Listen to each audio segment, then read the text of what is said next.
www.hardtalkgrenada.com.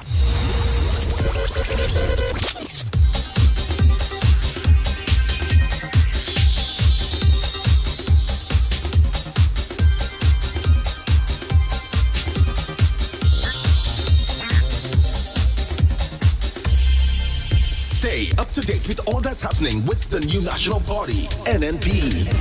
Send us a message via text or WhatsApp on 405-8683 with your name, email, and constituency. Stay in the know with NNP. Get updated. My enemies' walls are bound to crumble, and to the floor their spears will fall. I've been made and sealed with love, but time to battle, I'll fight them all. I felt the whips and remember chains when my sword has been forged by my father's flames. Fight your fears and heal your pain, and victory will be in your name. I used to be weak, but I'm not weak no more. I found the strength of my ancestors deep down in my African core. I used to be frightened, I'm not afraid no more. The Father blessed me with the heart of a lion and a warrior soul. So no weapon that form against I shall not prevail. And no man that rise against I, that war they shall never win.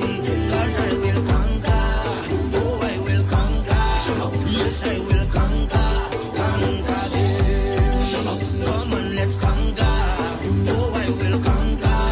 Rise up and conquer them. Tell them no retreat, no surrender. I shall fight till the end of days. I was born as a Makai warrior, and the Almighty God my blade. Fire burn all Satan carrier. Father loose all shackles and chain. This morning first thing as I wake up, King David turned Sam to the brain.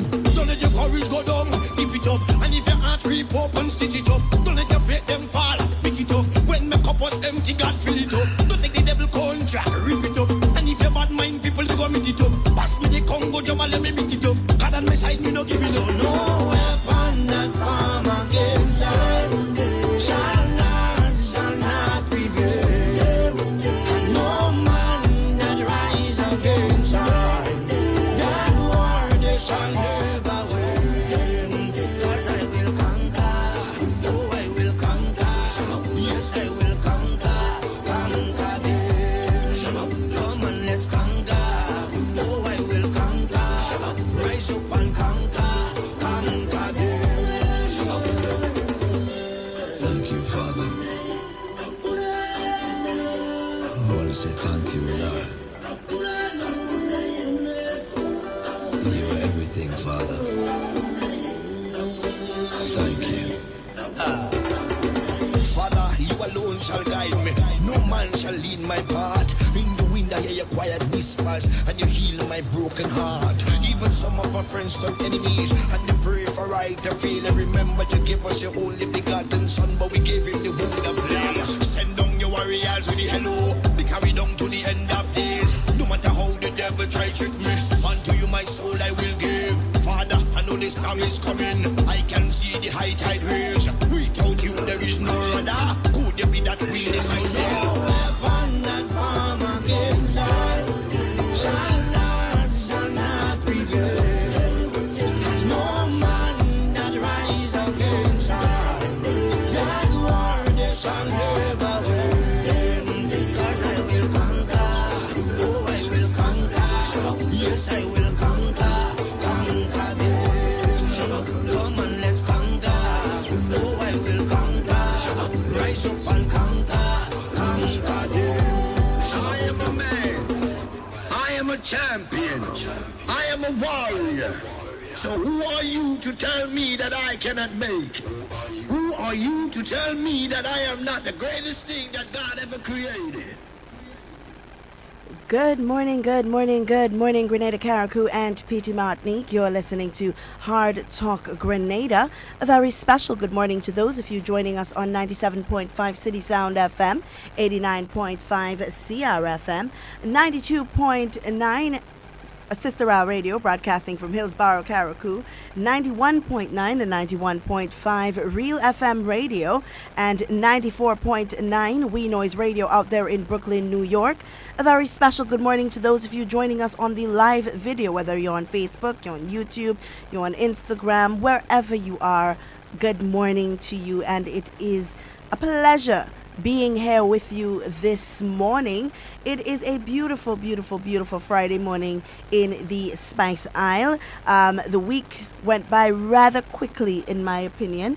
And in studio with me this morning, I have none other than Mr. Bowler. Good morning, Mr. Bowler. Good morning to you, Ms. Duncan. Of course, good morning to our listeners out there, by whatever means, whether it's through the traditional radio service or you're on one of the platforms. We're happy to have your company this morning. We do hope after 2 days of not being around, personally myself, I know yesterday for sure, Ms. Duncan was engaged in another activity like myself. Yeah. Regrettably so, but I do hope that it was 2 good days for you, and of course today will be no different. Thank God that we are in the land of the living. Absolutely, Mr. Bowler. Now, we have a few things to talk about this morning, and it is Friday.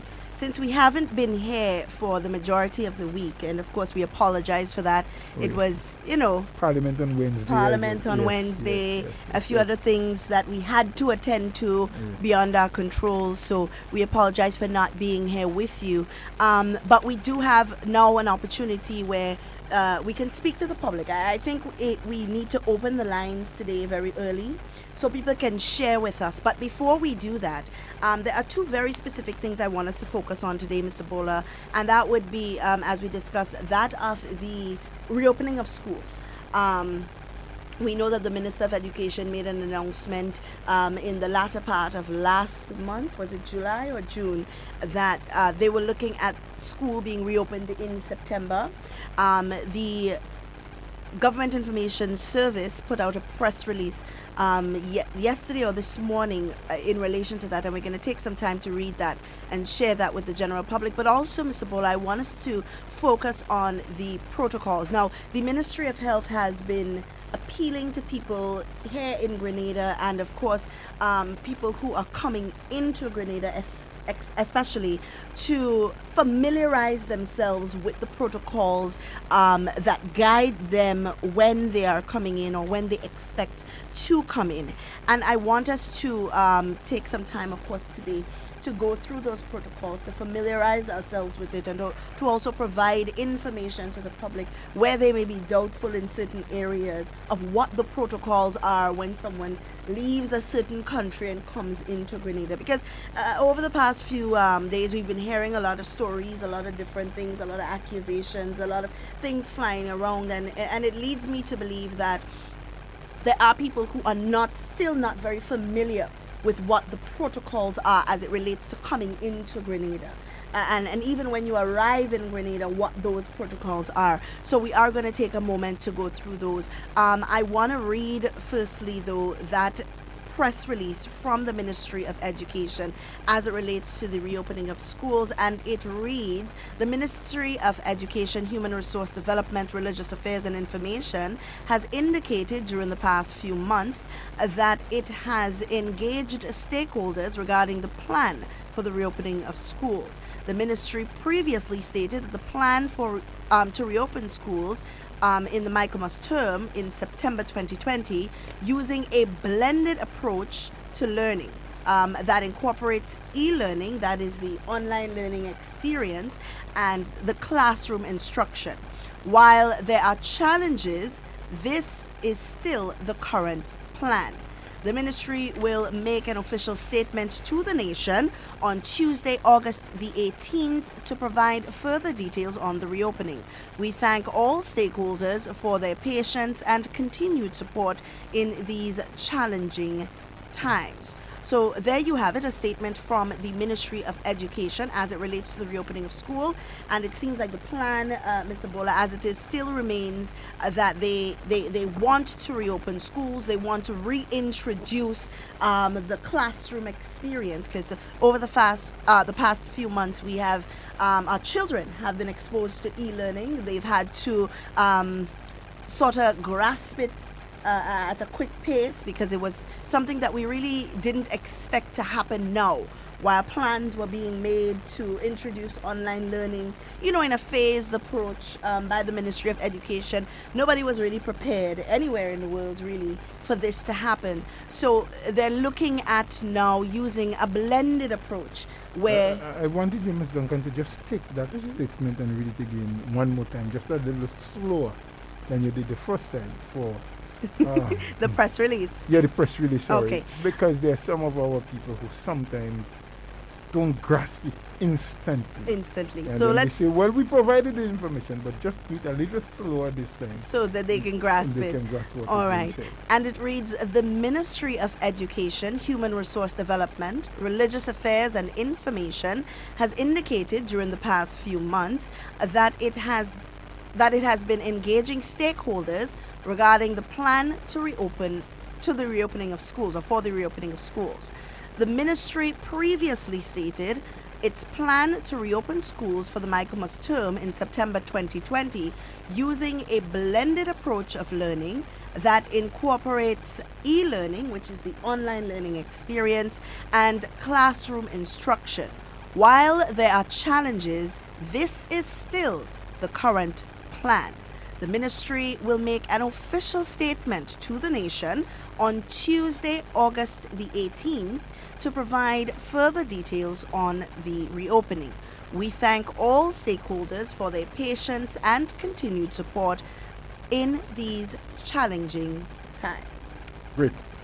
So here it is. I'd like to use the opportunity to congratulate the Minister, the PS, and all officials in the Ministry of Education. Yep. Because they have been proactive on this occasion. They're saying to concerned parents out there, they're saying to students who are wondering and asking questions, what would it be for me in September? Look, we still have a plan. We're still working towards the possibility of reopening in September. We still would like to have, let you have the experience of a classroom setting while we introduce gradually e-learning.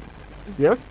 So in the minds of parents, in the minds of students, in the minds of those who are concerned about their children's education, you have something that you can chew on, if we can use that word, for the time being. But they also gave an undertaking that by next Tuesday, hopefully, you would have something more definite, something more precise, a date possibly to say, or if there would be any other regulations or changes, by then you would know, okay, we're opening on such and such date, and these are the protocols that you must follow. Yeah. So my commendation to them, and I think that's the way it must go, and we must use every medium and every opportunity that we can find to get this information out, because, make no joke about it, social media, fake news, bad news, negative stuff never fail to flow, and they flow freely. Now, if you who have responsibility for ensuring that people get credible and relevant information doesn't do it consistently and on a timely basis, you would always get trapped. You would always be overridden by the negative stuff. So I like what I see. While it doesn't say definitely September 5th, September 10th, September 23rd, it didn't say that. But it says to people, we are still currently working. We are engaging the stakeholders. We are looking at all that is necessary, and we promise to engage you again by such date. Maybe by next week, they may tell you, well, look, we have a plan to open on such date, but we still have a few things that we need to cross-check, we need to verify. I don't know. I don't work with the ministry. I'm just saying possibility. But what is good is that information came from them that can at least have people thinking something is going to happen at the end of the day. Absolutely. I mean, next week, Tuesdays being now, we've seen that the post cabinet briefings have started. So it means that next week we expect to see the ministry or representatives from the Ministry of Education, along with the minister, speaking on the reopening of schools. I know there have been some concerns. Parents have reached out, indicating that they are uncertain of what they should do at this point as it relates to the buying of school books and so on, whereas some parents have gone ahead and done that. And hopefully we get some clarity. I expect that we get some clarity on Tuesday as to what is going to happen. But I do want to I do want to ask of us as the general public to be patient. You know, this is a situation that cannot be rushed. I would not feel comfortable as a parent, and even as an educator, I wouldn't feel comfortable just knowing that we going into it because people just want school to open, you know, and it was just a slapdash kind of a put together kind of thing that happened. I prefer that it takes its time, it's well thought out, well planned out, so that our children are safe. You know, in the U.S., they started opening schools at the end of July, middle of July to the end of July, and they have seen in the thousands children who have been affected by the coronavirus, educators who have been affected by the coronavirus. And we never want that situation for us here in Grenada or for our children at that matter. So I really do want us to not push too much. You know, sometimes we tend to be a bit too aggressive in the things that we want. And sometimes we don't take time to understand why certain things take the time that it takes to get done. But I really want to implore on us that we, you know, take time to understand what they're trying to do. And if we can make helpful suggestions, if we can give helpful resolutions, you know, that may assist in our children getting back into the classroom in a safe and comfortable environment, I really hope that we would do that, honestly. And I hope that this message gets around.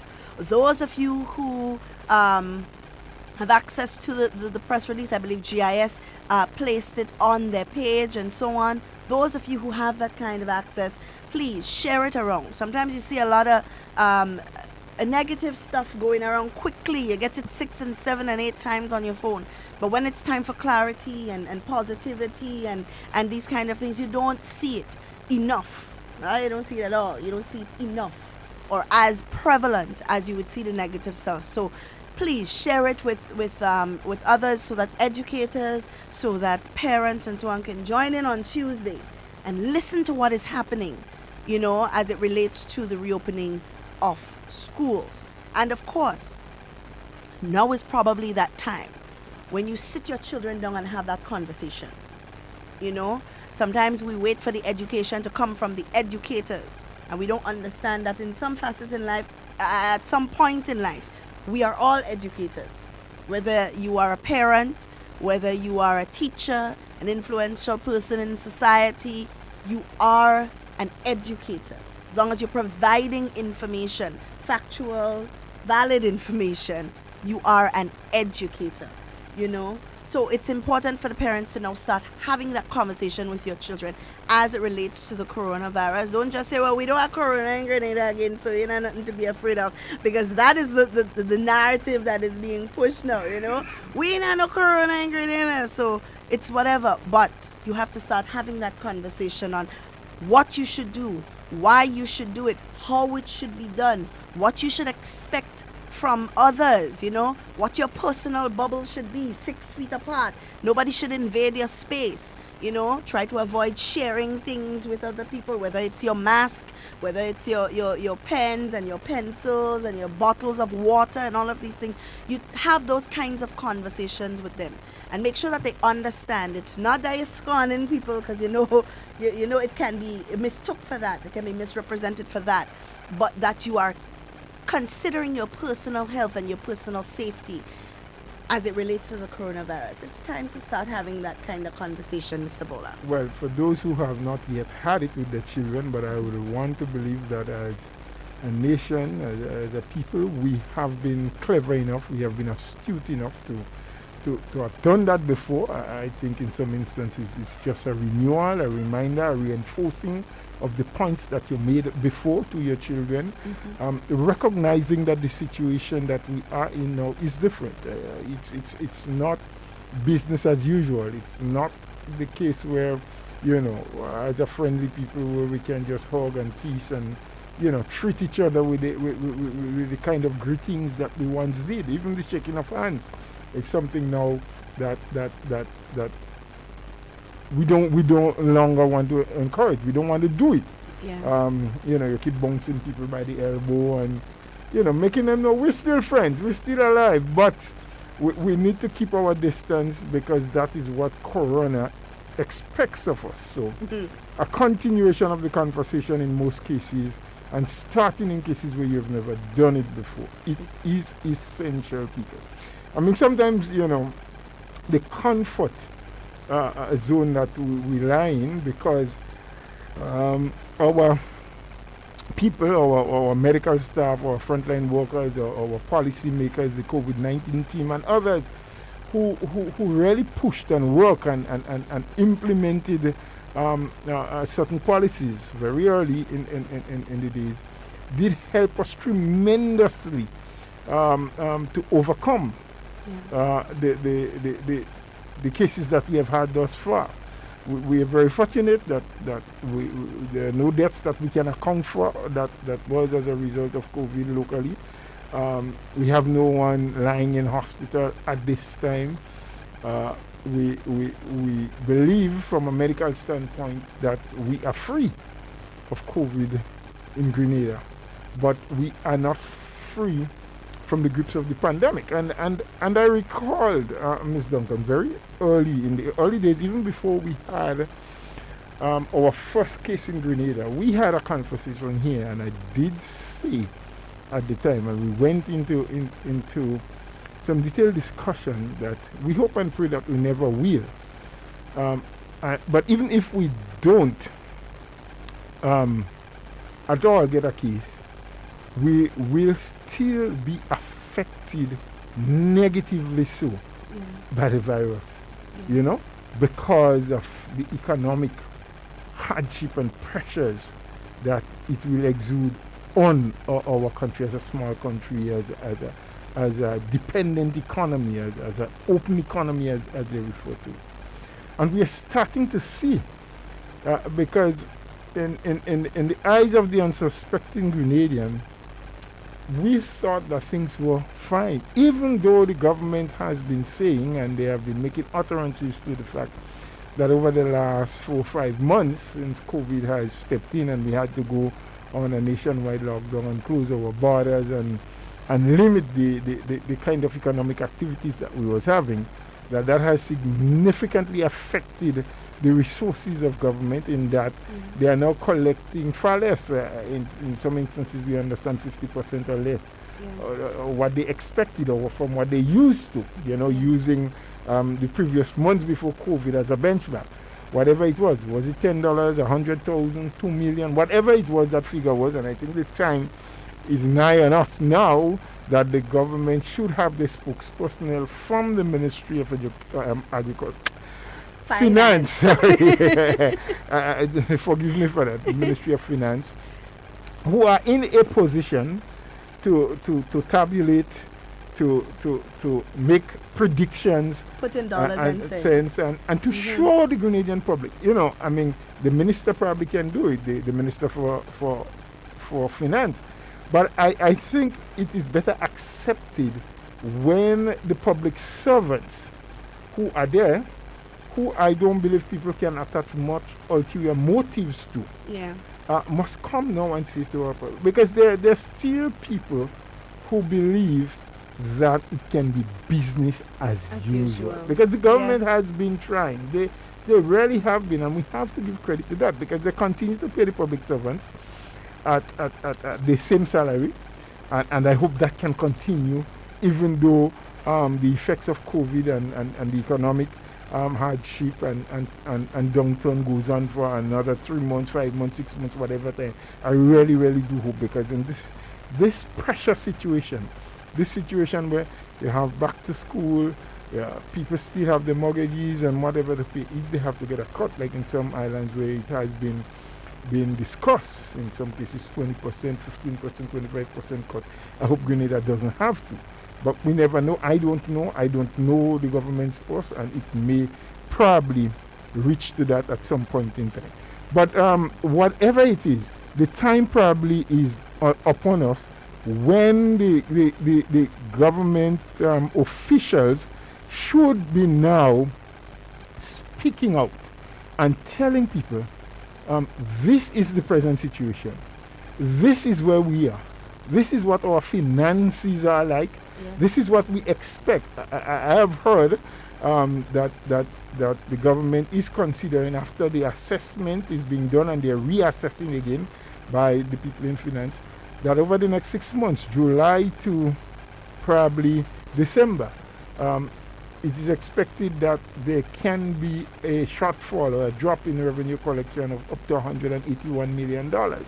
Maybe more, maybe less, I don't know. That's what I've heard thus far. So the point I'm getting at down the road, is while people are saying, oh, well, we don't have corona. Well, of course, yes. Medically speaking, there is no tested, proven case in Grenada.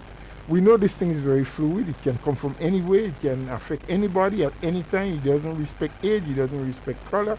It doesn't respect denomination or political affiliation. Nothing it respects. It attacks human beings. And once you are a human being, there was something going around on the platforms, the social media, recently, where I think someone said, was it in China? I'm trying to remember. I don't want to be the bearer of bad news, and that has to be verified. But that they have tested and found in chicken, I think chicken wings or something. Yes, coming from Brazil. Brazil, the virus. Yes, and we know Brazil is very hard hit. I think Brazil is second to the US in terms of the number of cases. There are 100,000 plus, and counting. So whether that is true or not, but that's another dimension that we're seeing. That so now we have to be careful. It's not just human to human contact, but if that is credible information, if that is proven, and if that is happening, it means now that we can also get it through our food intake. Yes? But I believe that there are a few stories, and of course it has to be clarified and placed into context. But I believe that it one of the news releases I read said that the scientists are not really worried. However, with that, we still can't be sure, because Corona has been doing what Corona wants to do. Of course. And you still cannot, you have to look at every possibility. But also, Mr. Bola, not just the intake of food we have to consider, right? Because I'm quite sure by the time you cook the chicken with Corona... Well, by Grenada standards, because we overcook based on what they say. However, you have to look at it from the standpoint of, we also import chicken from Brazil, right? And we're not looking at the consumption, but we're looking at the passing on, or the passing of handling. hands, the handling of these boxes or these crates or these containers off. Or the meat itself. Or the meat itself. We have to take those things into consideration, because we have always said here that we are only looking at points of entry for Corona being people coming into the country via airport or via some speedboat from some island or whatever. We have not really and seriously been looking at the transmission of the virus through our import and export ports of entry. When somebody, the boat comes in to drop off, whether it's wheat or whatever, the people on the boat interact with people here. They interact with the goods that they transport from wherever they are to Grenada, or from the boat to the port. So we still have to look at all of these possibilities. Just in St. Lucia recently, they would have arrested, I believe, 3 or 4 people who illegally entered the island as well via a boat. So you have to look at all of these possibilities, and St. Lucia is just a stone throw away. It's not too far. How do we know that is not going to be us? But then further from that, even though we get these people and we say, okay, well, listen, you are coming into our island illegally, the people that have to meet them are Grenadians. Whether it's policemen, doctors, whether they get the services of a lawyer, you know, whether it's a nurse, health officials, whatever it is. These people are Grenadians. These people at the end of the day have to go back home to their families, you know. So we have to take all of these things. We have to look at all of these different dimensions when we are looking at the virus, and not just take it wholesale as, well, we don't have a case in Grenada, and if they have good protocols and procedures down at the airport, we will be safe. We cannot just take it wholesale like that, because you have to remember, somebody coming into the airport also has to interact with Grenadians too. You know, the people in immigration, they have to interact with them. The nurses, the security guards, they interact with these people. So you have to take all of these different dimensions into consideration when you are looking at the coronavirus, and not just say, well, we corona free. I don't even think anybody can declare themselves corona free until corona has been eradicated from our societies all over the world, you know, because once it is somewhere, it's everywhere. You know, you have to look at it in that context. Once it's somewhere, it is everywhere. So we have to be mindful of these things. And with the reopening of schools, as they said, children are very susceptible to the virus, because, you know, you have children, they're easy to catch. It's hard to tell a child, don't hug your friend, or don't share things with your friends, because that's the culture they've grown up in. That is what they are accustomed to. So it's difficult to tell them that. But we have to start the conversation now. We have to start drilling it into our children so that they understand the context, not to get them scared. And I mean, the conversation should have been continuous. And I'm really hoping, because I've seen over the past few days, Mr. Bowler, with the amount of children that's been jumping up in jab and so on, that they don't get the perception that everything is business as usual. And because, well, I go and play mass with mommy and a lot of people there, we jump up and I don't get corona, so I'm safe. You know, we never know. You just don't know what children are going to, or what's going on in their minds. So you can't really take these kind of chances with the nation's children, you know. But you have to be mindful. You have to think and look at all of these different dynamics, all of these different dimensions of how the coronavirus can spread. And you have to act as if they are all applicable to you. Well, they are applicable to all of us in every instance. We just cannot be too careful. We need to continue following the protocols. We continue at this level, on this station, and every opportunity we get to encourage people that you cannot throw out the baby with the bathwater. We feel that there are no tested cases now, so fine, you know, get back to the old ways of doing it. Absolutely not. We have seen the total defiance over the last weekend and a couple of days. You know, as somebody say, water under the bridge, but something that we need to really dig into. We really need to look at through the microscope. We really need to flesh out and to ask ourselves why. Was it just total defiance? Was it out of ignorance? Was it because people felt pressured? You know, you're hearing a lot of reasoning. But to me, like a gentleman said on Tuesday when we were here, if the loaf of bread is poison and you eat one slice, you will die. And because you, as the holder of the bread, eat a slice, doesn't mean that if anybody else eats from it, they wouldn't die as well. You know, so all of the arguments about, well, you know, if they did it for who, and this person did it and that person did it, Yep. I can't die. Yep. Why do you have to jump into water that you know is deep if you know you cannot swim? Because Tom jumped in and you know, somebody rescued him doesn't mean that when you jump in you will be rescued as well. Absolutely. I mean, from the time I've been growing up as a young boy, you heard for parents and the senior folks in the society telling you, the dog's luck is not the cat's luck. You know, what happened for somebody doesn't necessarily happen for you. Yeah. And so we have to use our brain, and we have to go through our thought process, and we have to do self-examination, introspection, ask ourselves certain questions and answer them honestly. Yeah. You know, don't just say it and do it because my friend said it is good to do, or because my neighbor did it, or because that friend down the road or in another island say they did that and that was the reason. you must understand that everybody's situation is different. And I mean, even in medicine, in the medical world, they tell you that the way different people react to certain medication may be different because our immune system and everything else, while they do a similar job, they work differently depending on who. Our DNAs are different, yes?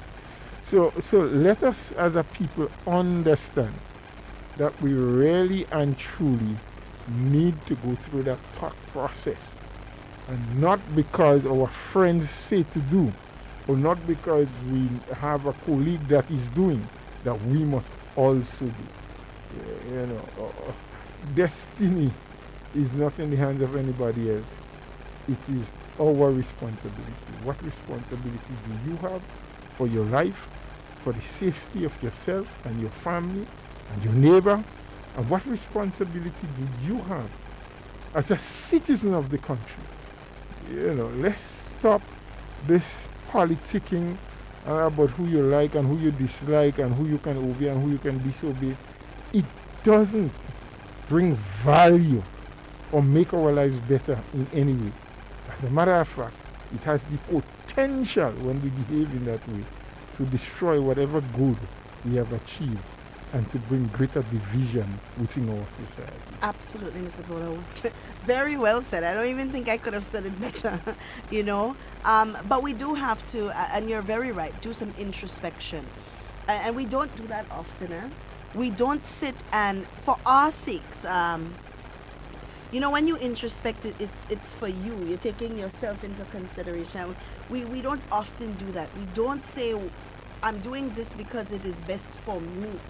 You know, we find a lot of people moving with the masses. Somebody says something, you find 10 people say it, and you find it applies to you, and you don't really sit and say, oh, well, let me weigh the pros and the cons and the facts and see if this really does apply to me, if this really does affect me. So it is something that we have to start taking into consideration, that we have to start looking inside ourselves and making decisions that are best for us.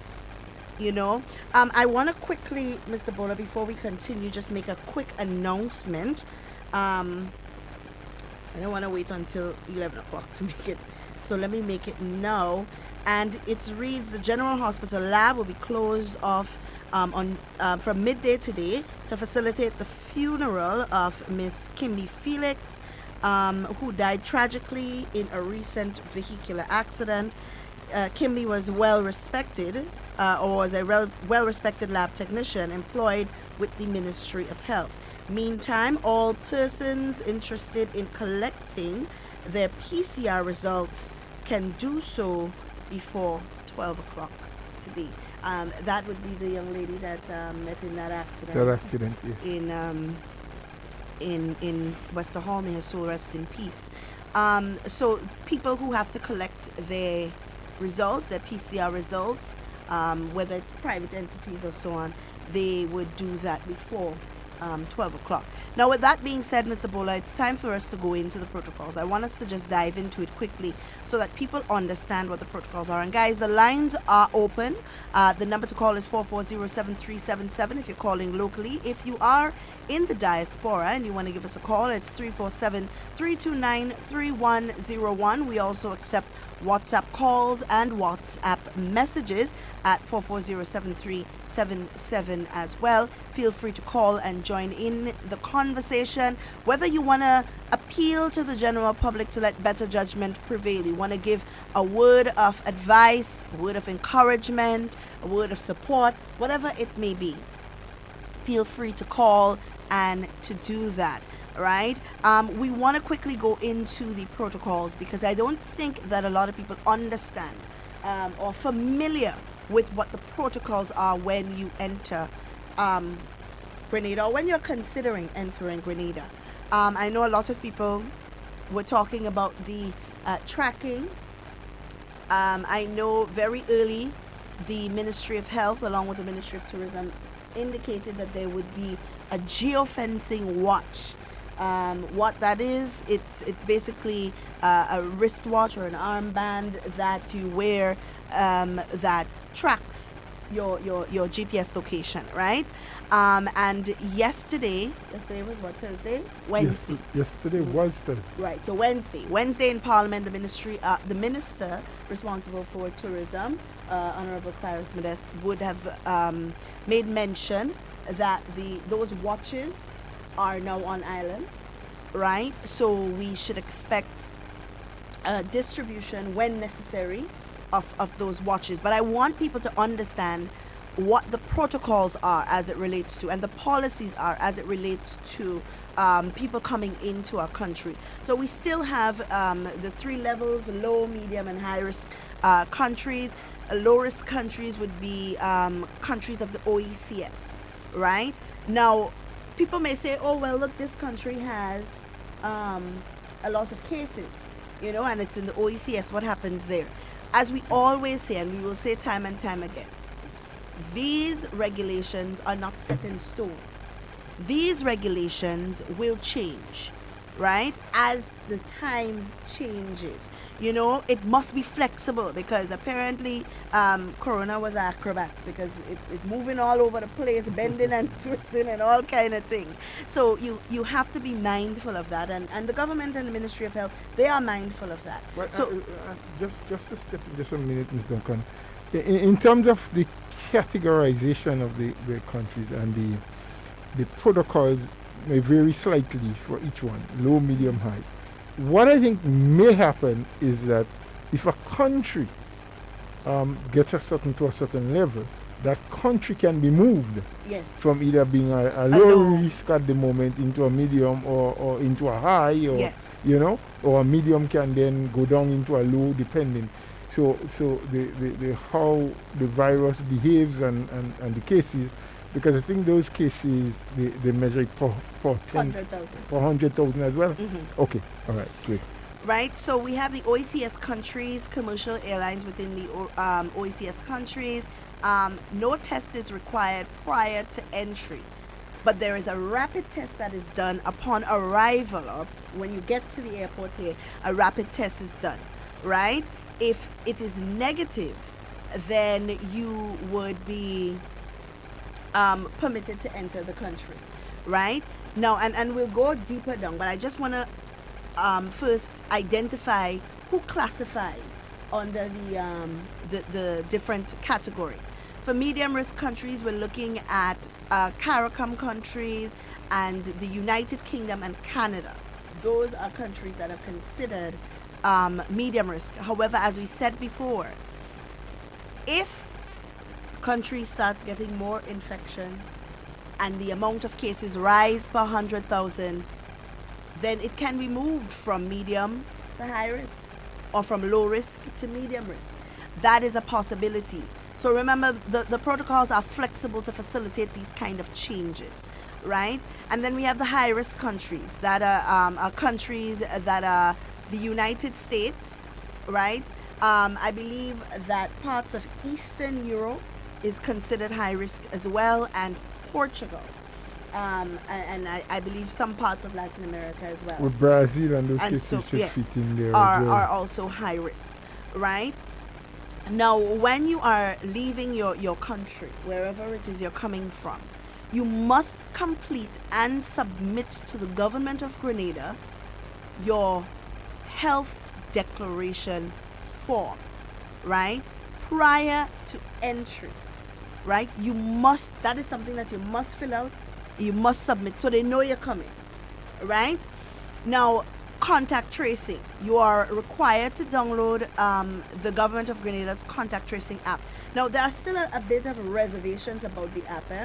I have inquired about information regarding it, and I'm not 100% sure yet what it entails, right? And I've tried getting that information. Hopefully we could get some more information on what it is, where you get it, and all of these things, right? And of course, the app must be kept on your phone for the duration of your quarantine period. Failure to comply will result in a fine of $1,000, right? And you will be required to wear the geofencing watch for 14 days. Now, the geofencing watch is what we discussed earlier that the minister said is now on island, so that they would be able to distribute that. Okay. Now, your testing. You are required to present a certified copy of a negative COVID-19 test that was conducted within 10 days of arrival. This only applies to passengers coming from a medium or high risk country. All right? So I want you to take that into consideration. Now let's break it down, Mr. Bola, into the different sections and let's see what happens. So I am coming into Grenada from a CARICOM country, which is an OECS country, which is a low risk country, right? On entry, I present my health form. So even if you're coming from the OECS, you still have to apply. You still have to fill out your form. You still have to send it into the Ministry of Health. That is still done, right? So you present your health form and you proof of the app download, right? Now, if you test negative on the rapid test, you are free to enjoy your stay in Grenada. Okay, if you come in and you test negative. Now, if you test positive on the rapid test, then you must undergo a PCR test and await the results, which would take 24 to 48 hours, all right, in a state-approved facility. If you... So in other words, you're going to quarantine. You're going to quarantine for 2 until you days. get a PCR test done. Right. Now, if you test negative on the PCR test, so you do the PCR test, while you're in quarantine, you wait your 24 to 48 hours, and you do your PCR test, and the PCR test comes back negative, then you are free to enjoy your stay in Grenada. However, in enjoying your stay in Grenada, and that is something I don't even feel like we need to tell people, in enjoying your stay in Grenada, you still have to follow the protocols. Wear your mask, sanitize, social distance, right? Now, if you test positive in your PCR test, you will be required to spend 14 days in a state-approved facility. So you have to quarantine for 14 days if your PCR comes back positive. And that is for people who are coming from a low-risk area, and we said that the low-risk areas are the CARICOM, the OECS islands, right? Dominica, St. Vincent, St. Lucia. Right, those islands. Now, if you are coming from a medium risk country, so you're coming from the UK, you're coming from Canada, you're coming from the OECS countries. If you're coming from any of those countries, You were CARICOM, because OECS are CARICOM countries, considered low risk. right, So places like Jamaica and so are considered medium. medium risk, Yes, CARICOM yes. countries. Now, you present your health form, your negative PCR test results, and proof of the app download, right? So you have to do a test before you enter the country. If you're coming from a medium risk country, you have to do your PCR test 10 days before, and you come into the island, you present your health form and your proof of app download. Now, if you test negative on the rapid test, because even though you come with your PCR test, you're still getting a rapid test, Your PCR test is just so we know that when you get onto the plane, you've been tested before getting onto the plane. But when you get here, you still have to do a rapid test. Now, if you are free, if your rapid test is negative, then you are free to enjoy your stay in Grenada. However, in enjoying your stay, you still have limited movement for 14 days. All right? Limited movement for 14 days. Which is something that I think the ministry has to give some bit of Clarity on. What do you mean by limited movement? You know, am I allowed to go outside my house? Am I allowed to visit a shop? Am I allowed to go to St. George? What exactly am I allowed to have visitors? What is entailed in that 14 days limited movement? You know, Yeah. so that definitely needs to be clarified. You're absolutely correct. And if you test positive now on the rapid test, then you undergo a PCR test. And same thing applies. You quarantine for your 2 days in a state-approved facility, and you await your results. Now, if you test negative in your PCR test, then you can go and enjoy Grenada with your 14 days limited movement. All right? If you test positive in your PCR test, then you have to spend 14 days in a state-approved facility until you have recovered. So maybe the 14 days doesn't apply there, because I see they say you're required to spend 14 days, but it really isn't 14 days. 14 days. It's until you oh, recover. yeah. You know, because I don't think I've heard of anybody who's recovered in 14 days. You know? Well, there's some, from what I heard very early, the duration of the sickness, the virus in your system, varies from person to person. Well, I'm not sure. Or what they call the gestation period. Period. Okay. But whatever the period of time is that you have to spend in quarantine until you recover, whether that's 20 days, 30 days, 14 days, whatever it is, you will be required to do so once your PCR test comes back positive. And I hear some people saying, oh, well, I test in the U.S. again. Why I have to come here and test? Don't worry. We want to make sure all of our bases are covered, you know. And then we have the high-risk countries.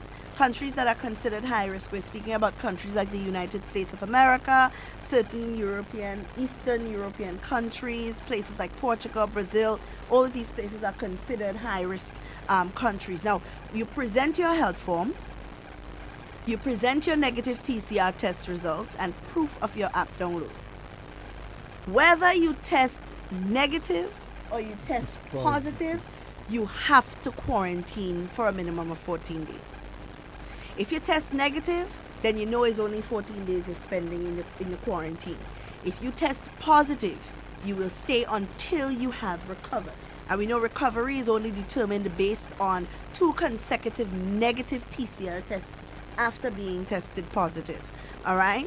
Now, individuals who are deemed medically cleared after testing negative twice on a PCR test within 48 hours, then we know that they have recovered, right? If you test negative twice, you ain't recover yet, right?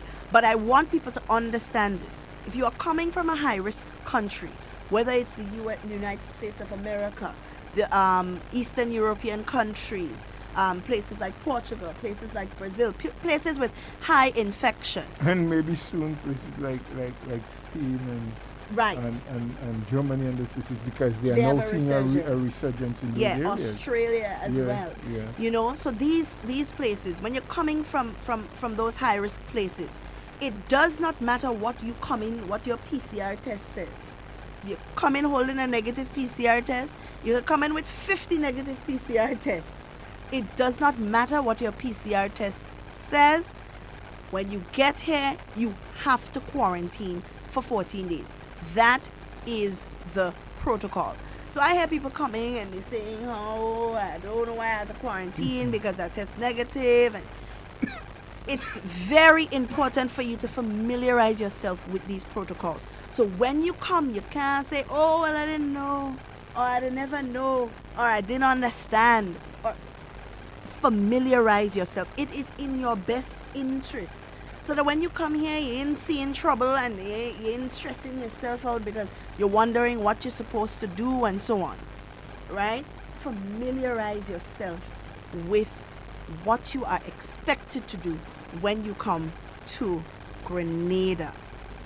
All right? Someone is asking here. Yes, I put it on Facebook already. I've been putting it on Facebook and maybe I need to put it again so it can circulate again. You know, someone is asking what are the protocols for Grenadian national residents abroad who are visiting Grenada for 1 to 2 weeks. I don't want to say it bluntly, Mr. Buller. I just want to be honest. If you are coming from abroad, from a high-risk country, you will be quarantined for 14 days in the first instance. In the first instance. Whether you test positive or negative, you will be quarantined. So you must decide. I don't want to tell nobody don't come. You understand? You must decide for yourself if you could come for more than 2 weeks or not. Because you see, we have to understand that it is not business as usual. It's not the same circumstances. And whether last year or the year before that you used to come and spend 2 weeks and go back, the circumstances are not the same. And we cannot take these kind of risks. What good for the goose was good for the gander too, right? We can't tell Grenadian nationals they could come for 2 weeks, visit their family and go back. And then when other people want to visit, we tell them quarantine for 2 weeks. It doesn't matter. Because Corona doesn't care what you're coming for, if you're a national, if you're a non-national. It doesn't care. It didn't see in people, it didn't see in race, it didn't see in gender, it didn't see in your financial status. Corona doesn't see that. It doesn't care. So everyone must be treated in in the same way when it comes to Corona. Corona ain't affecting Mr. and don't affect Mrs. You understand? Exactly, sir. Everybody is the same. Yep. So I can't tell you don't come. But what I can tell you is be mindful that if you're coming from a country that is considered high risk, you will be quarantined for 14 days, positive or negative. Those are the protocols. Well, it is best for people to familiarize themselves before you even think about buying a ticket. And I think you were very clear. The U.S. is listed as a red state, one that is high risk. So whether you're Grenadian, you're ex-Grenadian, you're married to a Grenadian, you were born in Grenada, it makes no difference. Yep. Once you're coming in from a high-risk state, you will be quarantined for 14 days in the first instance. So Absolutely. you must know that. That is absolute. It doesn't matter who you are. Doesn't matter your color or what you're coming from. So if your vacation time doesn't afford you more than 14 days, like we say, we can't tell you come or not to come. That's a decision you must make. But if I was asked to advise you, I would say, well, if I can't do more than 14 days, I better wait until I can do more than 14 days, or this situation with quarantine until it's cleared up. That would be my advice, but the final decision is up to you. If you're coming from a medium range country, like a Canada or some of the European states where the virus still exists, but it's not high risk, it's not so many. Chances are that you may just spend 2 days in quarantine. Yeah? There was a situation last week, and somebody was asking with the gentleman who came into quarantine, and he misled the officials. And someone was asking, well, how you could mislead officials? It's very easy. When I say it's very easy, it is something that can be done, because the individual came from Barbados. Now, I would like to believe, and of course, the Ministry of Health is always free to call and give clarity or further clarity on this. But in my mind, I would like to believe that one of two things could happen. This individual carries 2 passports. That is one. However, if you're coming from a connecting flight, there's 1 passport you could use.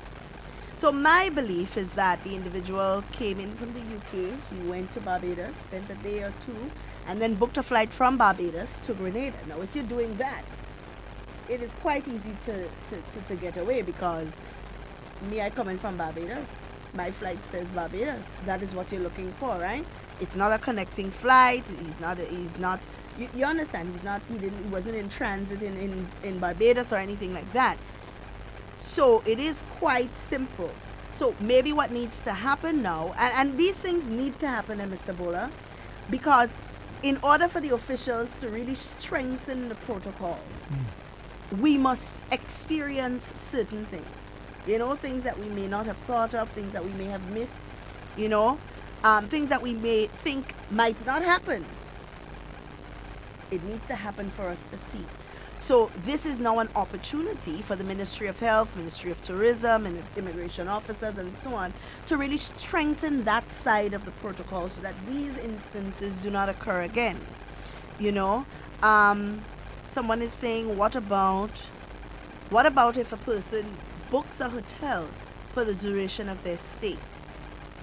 I believe that's a different situation, because I'll tell you why I say that.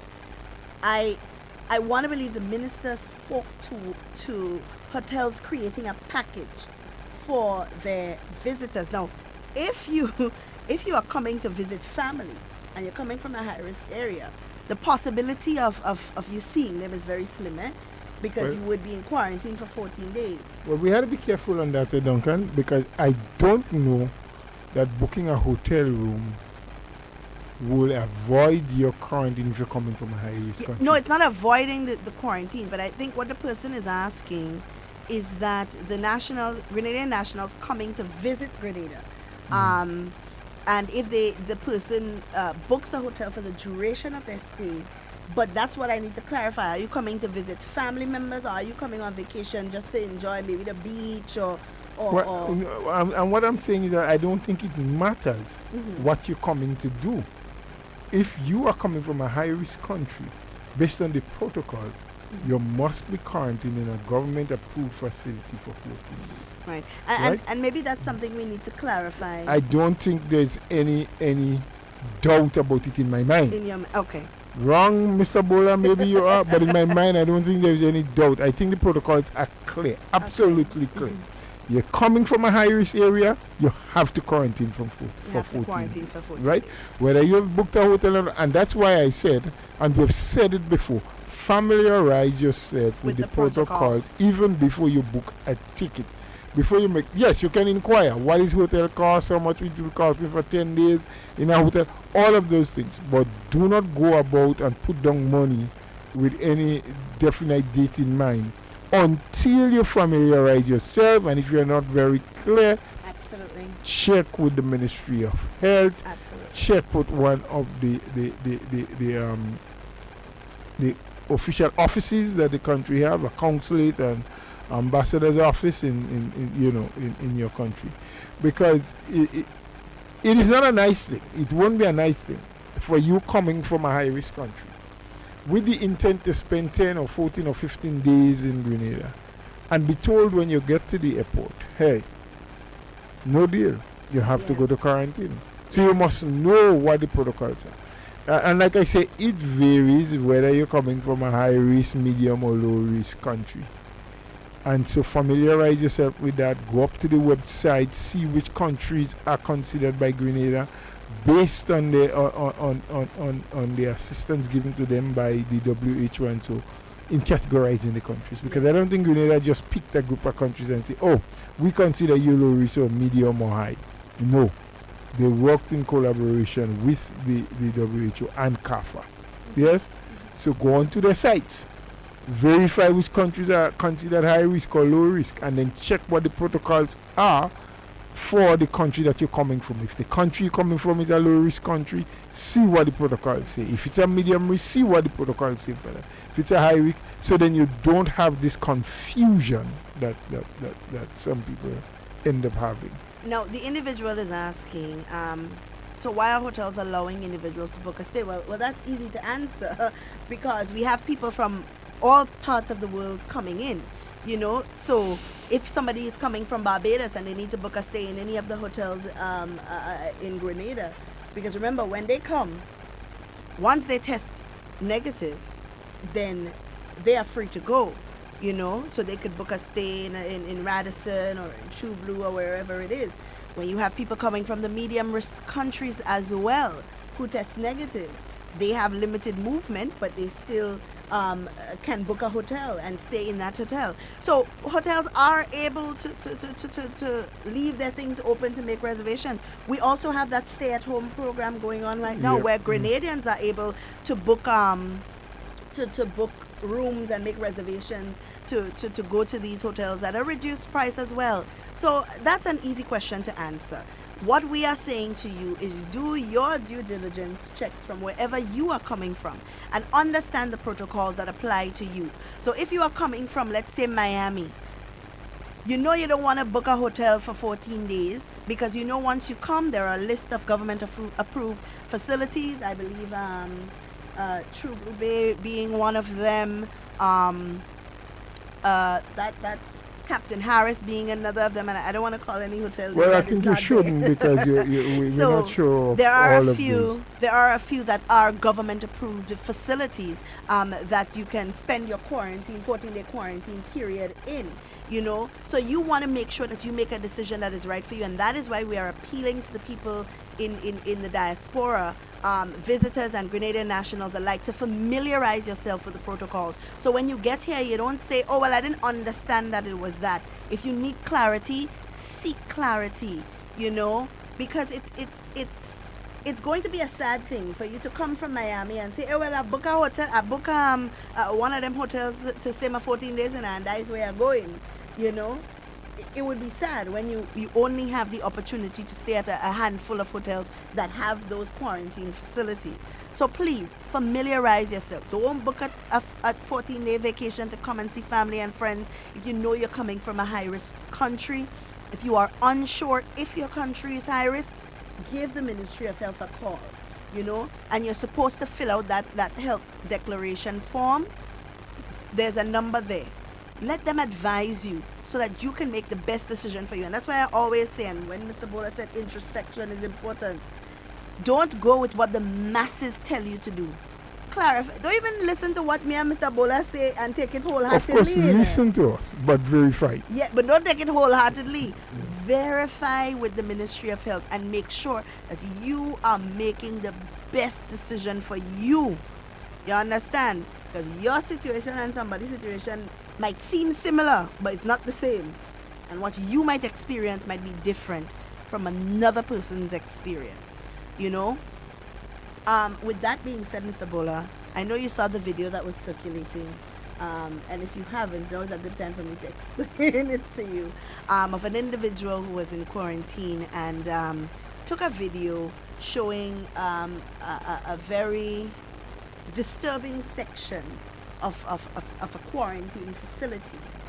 And that's why they always say, and I think as a people we're learning to verify and not take things wholesale, because I was very proud of some of my people to see how they responded to that particular situation in asking the pertinent questions to get a better understanding of what the issue was. And for those of you who did not, and I'm only mentioning it for the sake of the people who may have seen the video and heard of the interview and so on, but did not get an opportunity to get the clarified response to that video. The Ministry of Health then took to the quarantine center. The quarantine center we are all familiar with because it has been the quarantine center that the government of Grenada has been using over that period of time. And they took to that center to clarify. Now, apparently what seems to be happening is renovations are happening on some of the rooms that were abandoned. And that is so the more people come in, we need to ensure that we have facilities to house them. Everybody is not going to be in the same financial state. So, Mr. Bola, you might be able to afford your 14 days at a hotel. I may be unable to do that. At an approved hotel. At an approved hotel. Because we don't want to Make tear up them what you feel it's said any before. hotel, yes. It's an approved At an hotel approved for hotel. quarantine. Yes. So you may be able to do that, and I may not. And I would have to now indicate that to the Ministry of Health, and they would let us know, okay, what is the best option. Now, I need people to understand, now when you stay at that facility is free of cost. I hear a lot of people saying, well, that is what my 50 US paying for. I'm uncertain as to which hotel is charging 50 US. If there's is an approved facility that is charging 50 US, then Yes. that's great. It's very affordable for some. But it's not costing the individual anything. And I don't want to say it's free of cost, because it is not free. There's a cost attached some way and to somebody for these facilities, because after a person leaves, the room has to be sanitized, to ensure that no lingering virus or whatever stays around. So we have to take into consideration that everything comes at a cost. Cost may not be you directly, but indirectly there is a cost attached to everything. So the individual took to the media and decided that she was going to share this video. Rather misleading video, Mr. Bola. Very, very misleading. I was very disappointed because it showed the area where the renovations were being done. So you saw board, and you saw mattresses that have been condemned and so on, what looked like where they were storing all of the old stuff that they took away from some of the rooms and so on to get it up to standard for people to spend their 14 days comfortably. Well, I don't know if it's just for people to spend the 14 days. I mean, the facilities on the reconstruction. Yes. Who knows what else they want to do. And it is several floors, 3 floors, I believe. And different buildings as well. Yeah, 3 floors. So they are occupying and using those that can accommodate people at the Absolutely. moment. And there is that portion that is under construction. Yeah. So the individual felt it, and I don't know what would have drove them to do that. And that brings back to mind the similar situation that occurred when we had a very early group of sailors from one of the cruise ship lines that came in and had to be quarantined for 14 days, and there were some little mishaps, probably a couple of little things, leaves and dead flies, as I understand, in one of the person's bedroom, and took a whole video and made it into a big issue. And here it is, and we have said that repeatedly on this program, that if there are reasons for you to raise concerns or to bring to the attention of those in authority something that is not up to par, something that doesn't measure up to your expectation or to what the ideal situation should be, by all means you do so. But why not contact those in authority first and say, hey, this is my concern, or this is what I have noticed, this is what I'm seeing happening. Shouldn't that be different? Is that what the protocol accepts? And get some clarification, make a formal complaint. But we all have suddenly become experts at making videos, and the advent of smartphones and the social platforms has allowed us that opportunity. Fine, communication becomes easier, we can send messages across, but what is the value in sending a message that is first and foremost incorrect, that shows a side that is not totally true? How does it make you feel? And then you create a certain scenario and a picture of your country and your officials of your country that is not really the honest and truthful picture that should go out. Yes? How does that individual feel now? Do you feel that you have accomplished something really? And if you feel so, what was it did you accomplish from doing what you did? The fact is, like I say all the time, what has happened to dialogue? Absolutely. What has happened to communication? I mean, if you wanted to video something that was bad, fine. But there are people who you can get in contact with that are responsible for wherever you're living. And this now that we're speaking about applies to the issue of someone being in quarantine and making that video that the ministry was able to clarify rather quickly, and I was happy that they were able to do that and to show that what is being put out there was not actually factual. It was not the truth. It was not what was really happening. Yes, there are buildings there that are looks like they're abandoned because work is being done on them presently, but let's do better than that. But there are many other situations where similar issues occur, where maybe a broken piece of road, maybe a bus pipe, and the people who are being affected, or the person, the family, the individual, never ever took time off to contact those who have the responsibility for ensuring that these things are rectified or repaired. You didn't call them. You didn't send them a voice note. You didn't send them an email. Nothing. But you take to social media and you start complaining. Oh, look how bad my road is. Blah, blah, blah, blah, blah, blah. Let us take this thing in a systematic way. We keep appealing to it for that. I mean, no man is an island. We are interdependent on each other, doing their jobs and doing it properly. And, by the way, I must pitch in here that sometimes, as officials, as people who are paid to do certain things, that are put in a position of authority to make decisions, sometimes we lapse. Sometimes we take too long to move on things. Sometimes we put a deaf ear to the cry and we close our eyes when we should be looking. Point taken. That's a fact. But we also each and every single one of us also has a responsibility to follow the chain of command. Yep.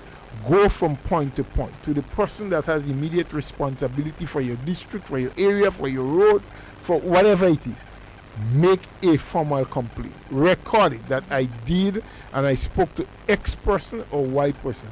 This is the response that I got. 1 week after, nothing happened, you take it to a higher level. And sometimes people say, well, I ain't have time for all of that. I mean, we are living in a very quick-paced world. And we take a little time, very little time, to appreciate the good, the beauty, the glory of what is around us. We take a little time to recognize that the person we might be bashing, situation and condition may be worse than ours. Absolutely. The person who is expected to make a life better for you, to make a life happier for you, to set conditions that are more conducive for you, they may be battling with a situation for themselves, and they have no one to turn to help them. Yeah. They may be in their mind very confused as to what the next step may be. That also is not an excuse for them not performing their duty. Because if you have the authority or you have the responsibility, you have the authority, you must perform the responsibility. Yeah. You must do the task that you're supposed to do, irrespective of what your situation is. But compassion sometimes is necessary. And sometimes just with a dialogue, just by you having a conversation with that individual and explaining what you expect of them to do for you, they may see light as to how they can fix their own situation. Yeah? So that has happened for the second time with the quarantine facility. That is costing the people nothing. It's costing the taxpayers of this country are the ones who are putting out, whose dollars are being spent. Dollars and cents that are needed now that can be doing a lot of other things. Because mind you, with Corona and all that Corona is demanding from us as individuals, as families, as a government, as a state, all the other things still have to be taken care of. Yeah. There's still cancer patients, there's still people with kidney problems and need dialysis, and the machines that were not working in the hospital still need to be repaired, and the ambulances still need to be up and running, having proper tires and getting gasoline, and the drivers need to be paid, and the nurses need to get the uniform, and all of the other things need to be taken care of. So Corona is an additional burden. Yes, a heavy one too. And a very heavy burden that the government and the people of this country have to now shoulder. And come on, a little empathy sometimes from you, who is a beneficiary of what is being done, should at least help to make this process much easier. If you can say, listen, I appreciate what is being done for me at this time as a returnee. However, though, I believe or I feel, or looking at that, I think something more should be done, something better should be done. And I had referred it to the officials already. I mean, people can understand that. I personally can understand it, because I'm not saying and I'm not defending, I am not trying to prove that everything done by the Ministry of Health, everything done by the police, everything done by the government officials are okay, and everybody should just accept it.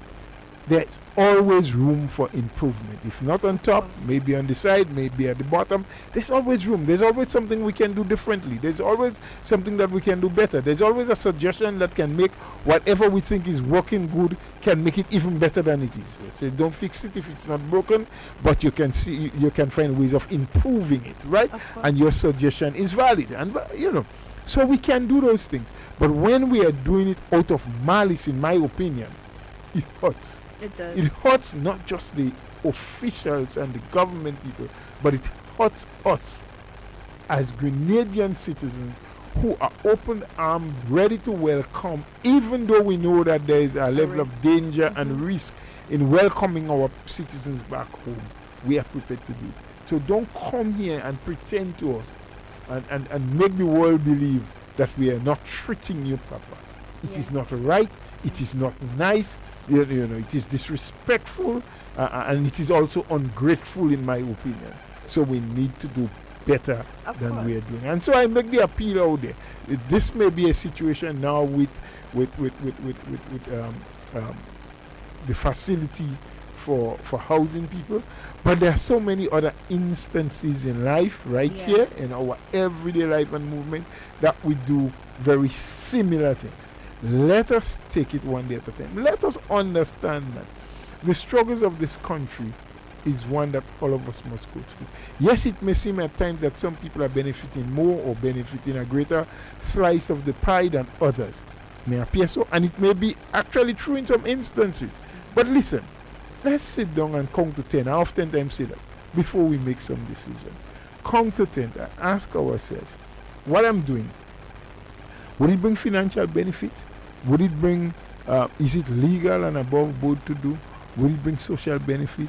Or would it bring political benefit? What are you looking for? What is your objective at the end of the day? What do you hope to achieve? What do you hope to change? How would it be advantageous to our country? How would it Who would it help? benefit? And who would it benefit at the Yeah. end of the day? Let's think those things through before we go ahead and start doing that. Are we going to destroy or are we going to promote? You know, Mr. Bola, funny you said that. In listening to Parliament on Wednesday, the Prime Minister made an appeal to the nation, and then in doing so, he referred to some of very, for lack of a better word, disgusting and disrespectful songs that were being played over the radio that included a lot of obscenities and, disrespectful words towards the Prime Minister. And we have said here often, you may not like him, you may not agree with him, you may not support his party, but at the end of the day, you must respect the office of the Prime Minister, because guess what? For those political parties who are vying for leadership in this country, that may be you at some point.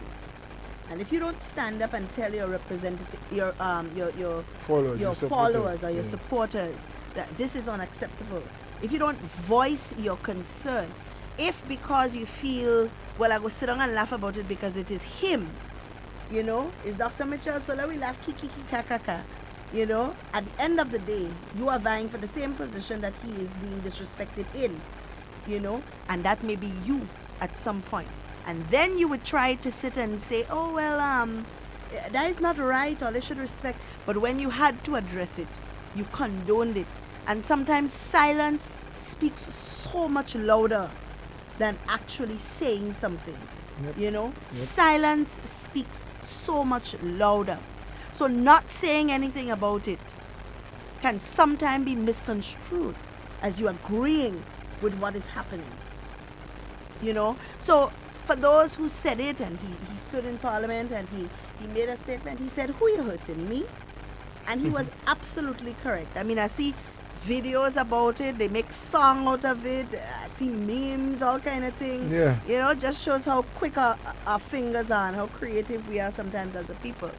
But also, he is very correct, Mr. Bola, because it does not hurt him. And sometimes we fail to realize that. And it's not that it doesn't hurt him because he's a man that is financially stable, or it He doesn't. is?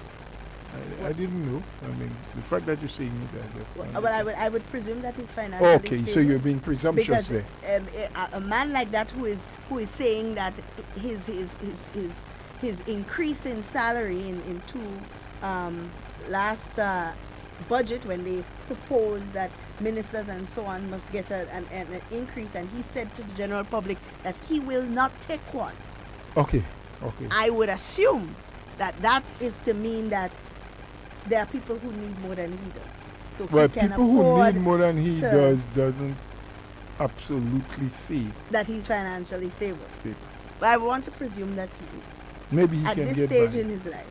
I'm not disputing that he isn't. I'm just asking because I do not have the means to determine, If he if he is or he isn't. But given the fact that, I mean, this man has dedicated the majority of his life to politics in Grenada. He has made multiple sacrifices, and continues to make these sacrifices for the betterment of the people of Grenada. And some of you may not agree. You may think that the sacrifices that he is making is insufficient. You may believe that the sacrifices that he is making is for his own personal benefit. Whatever it is that you decide to do or what you decide to believe, it doesn't take away from the fact that when you behave in that manner, it hurts country more than it hurts the individual that you are trying to. Mr. Bola, we have a call on the line. Let's quickly take this call. Good morning. Morning. Hi, good morning. Duncan. Morning, Mr. Bola. Good morning. Yeah. How are you? We're okay. Well, I have a little talk with put out the talking about the fish market. Yes.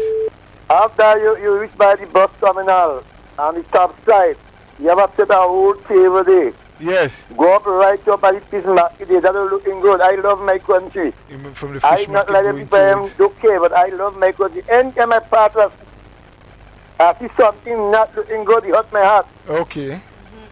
This table on the side here from the fish market go up right up by Lacroix. They Yes. need to pick up and dump. The market in town looking so good. I feel so happy about that.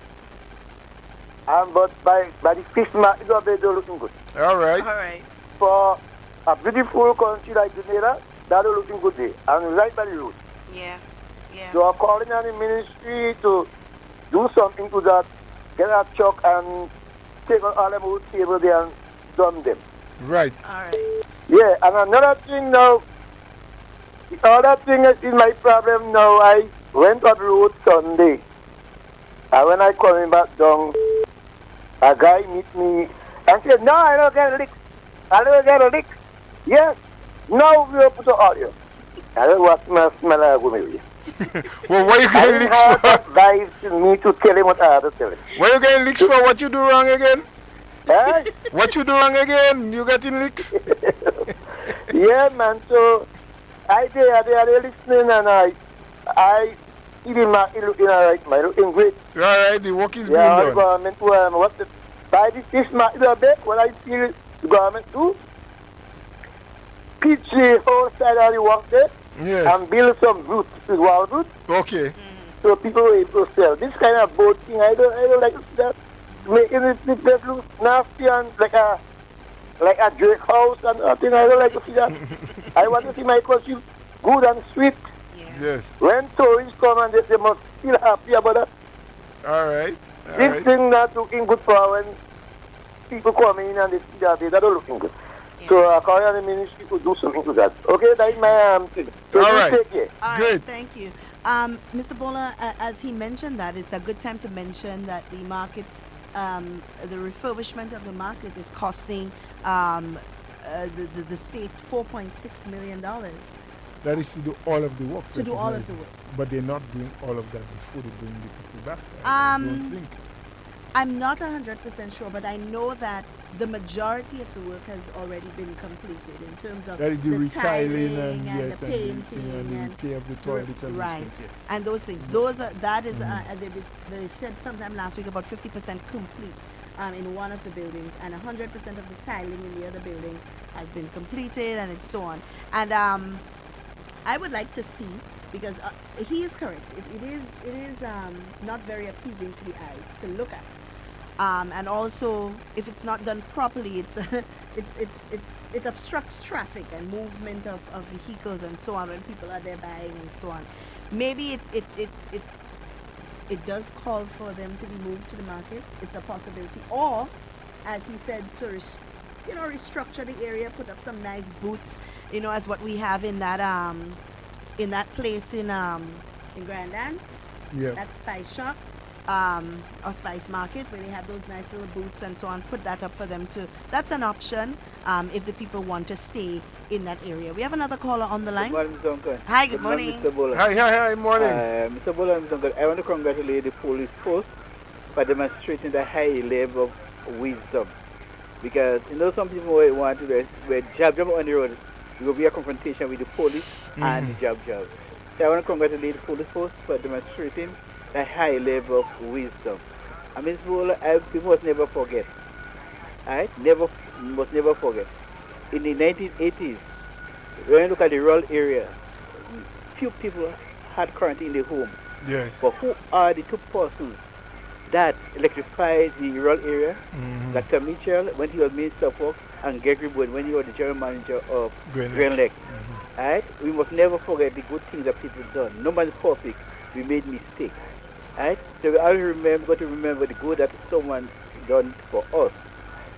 When you look again at the coronavirus, you have a president or a way that should be leading by example. But see, some presidents don't know the power and the authority that they have. Because when you're telling supporters, don't wear a mask, they're going to follow you. And thinking that if you say to me, don't wear a mask, and other people wearing a mask, because you don't wear a mask, it could affect those who wear a mask. Alright? So I want to say this government demonstrates a high level of care and care and protection for the Grenadian people because they love people. And if you tell people don't wear a mask, do what you want, I want the people to open the eye and see, and you will know who is the one that really care and the one that really loves you. It's the one that will try to protect you from danger. Mr. Bola, Mr. Duncan, you all have a wonderful God bless you. All right, you Thank as you, well. and have a very good weekend too. We have another caller on the line. Good morning. Ms. Duncan, good morning to you. Hi, good morning. And good morning to Mr. Boland. Good morning to you, sir. I have a question to ask you. I hope you guys don't lose much brain cells over this question. I hope not. Is there any penalty for persons who would have threatened official of the COVID team? Like as I see, I think the doctor was threatened. I was looking at MTV and I saw that this doctor was threatened by a young man. I know there are penalties if one breaks the COVID protocol or the quarantine. I think that there is a penalty for that, but in a case like that where this doctor was threatened by a young man, is there any penalty for that?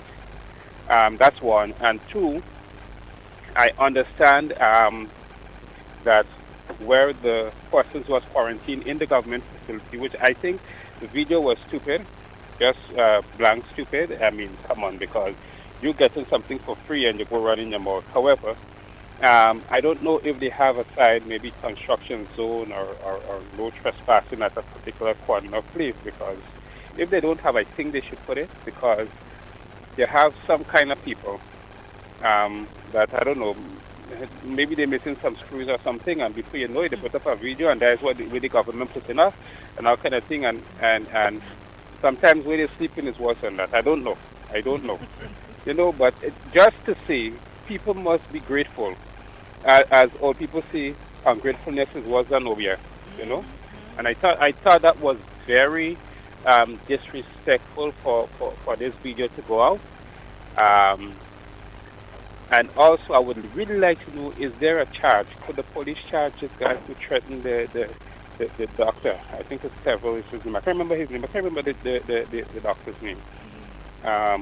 Threaten his life and threaten his job. And I wish there is a charge, but I would listen on air to hear if you all know, or if you don't, maybe the police should address it too, instead of sitting down there quiet.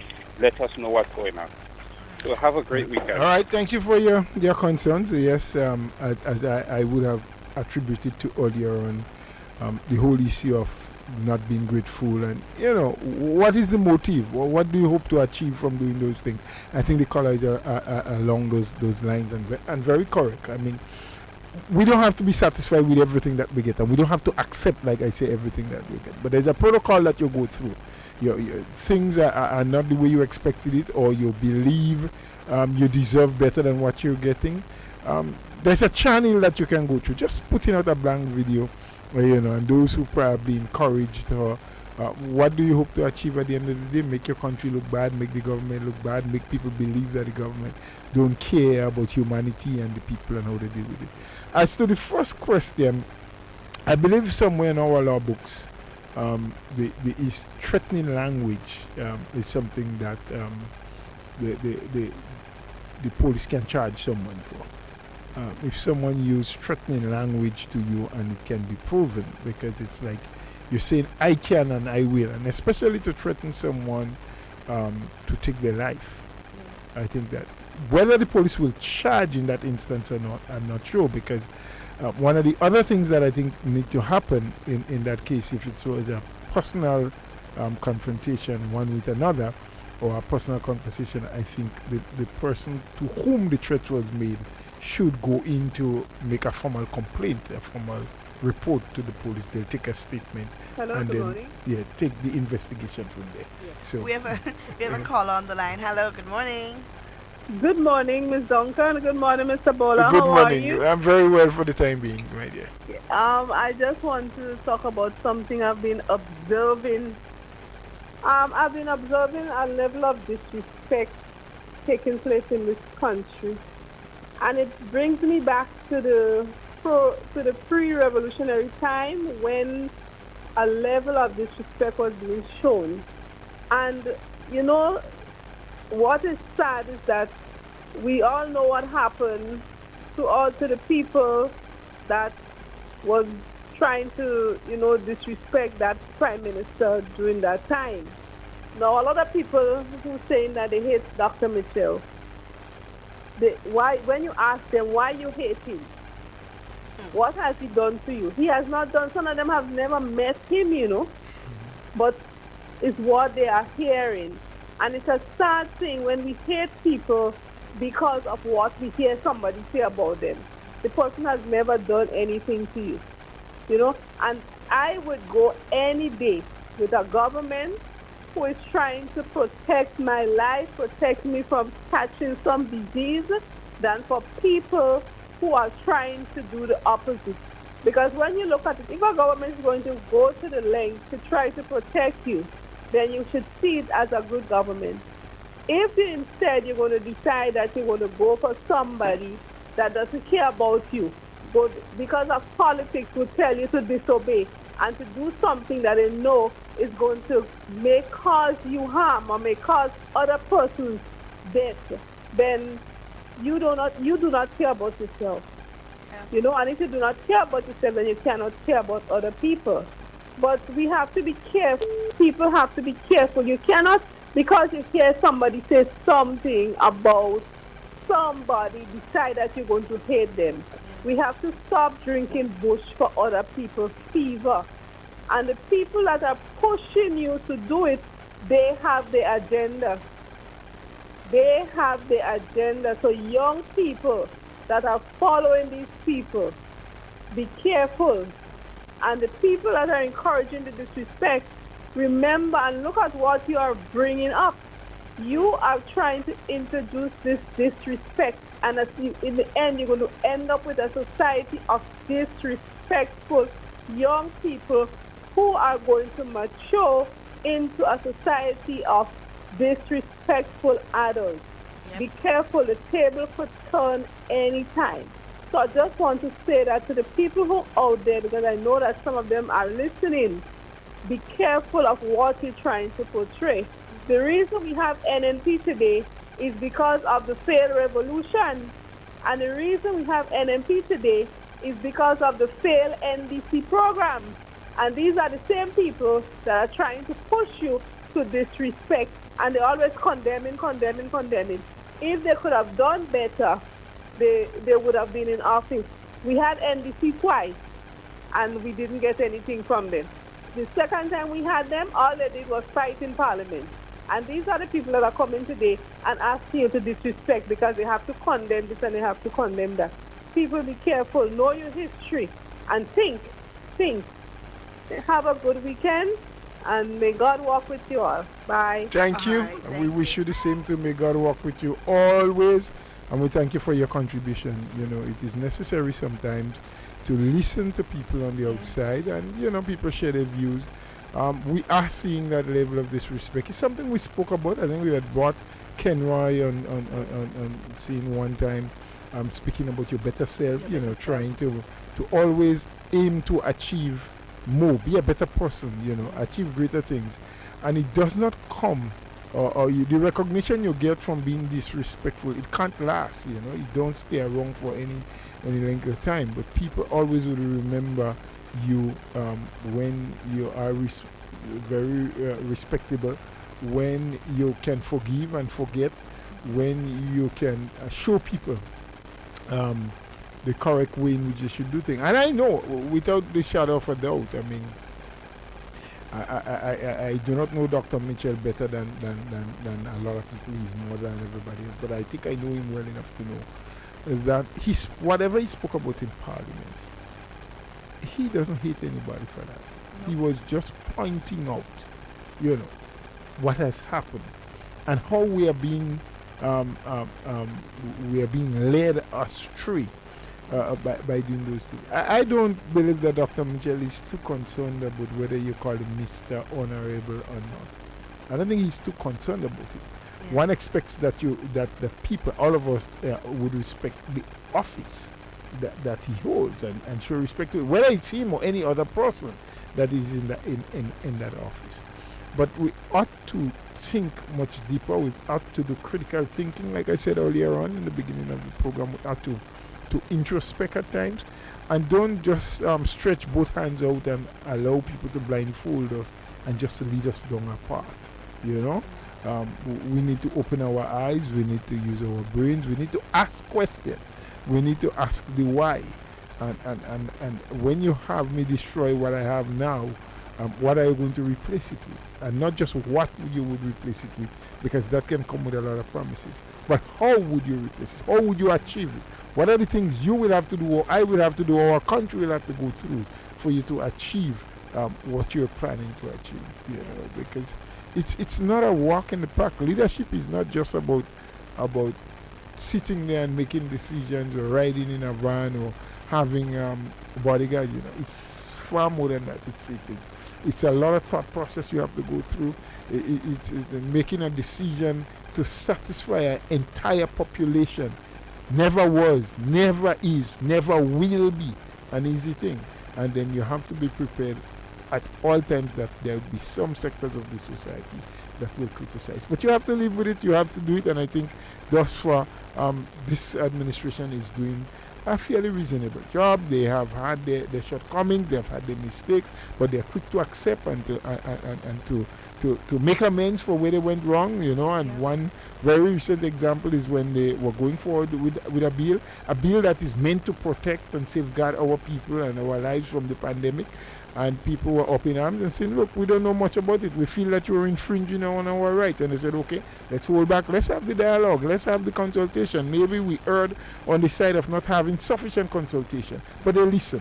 That's one of the things that we can one of the hallmarks of this administration, which ensures that and demonstrates to us that democracy is alive and well in this country, and that people have freedom. But that freedom is not absolute, and so we must not take for granted, because we have freedom, we have rights, because democracy exists, that we can just do anything, anytime, anywhere, and anyhow. There will be consequences for behaving that way. Respect must be held up in society. We must understand that that rules and laws are created for us to follow, whether we like the person who put it in place, or the administration or not. It is meant for society to have a balance. That's why there are rules and regulations. And so, as we move into this weekend, which I hope will be far different from the last weekend with some of the activities we saw, I just want to encourage people to stop for a while, stop for a moment, think. Check to 10 before you make certain decisions, before you get into doing something, before you let your friends or your family or some other person influence you. Do the self-introspection, but also ask the critical questions, and based on the answers that you get, you determine what you do. It's going to be a wonderful weekend, everyone. Please be safe. Remember, the COVID pandemic is still around. It may not necessarily have people with the virus here in Grenada, but we don't know when, we don't know where it can come. And believe it or not, this administration, the new National Party administration, is one that cares and concerns about people and their livelihood. So let's get into the engagement. Let's do the dialogue. Let's be respectful. And I hope that come next week, God's willing, we'll be able to be talking with you and not about you. Ms. Duncan, that's my closing. All right, guys, we have come to the end of our program. And before we go, I just want to leave you quickly with this quote. Well, not a quote, but saying that before Nelson Mandela left prison, he said, "As I stand before the door to my freedom, I realize that if I do not leave my pain, anger, and bitterness behind, I will still be in prison. Forgiveness does not make you weak. Makes you. It sets you free. That is the thought I want to leave with you this weekend, guys. It's always a pleasure being here with you in whatever you say and whatever you do. Be safe, be secure. We always want to be talking with you. We don't ever want to be talking about you. Please do enjoy the remainder of your day and stay tuned for the National Report. Of the COVID-19.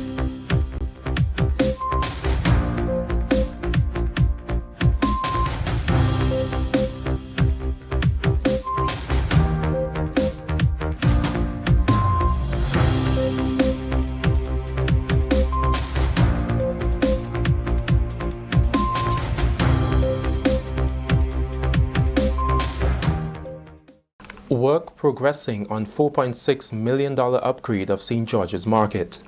Details to this story and more in the National Report.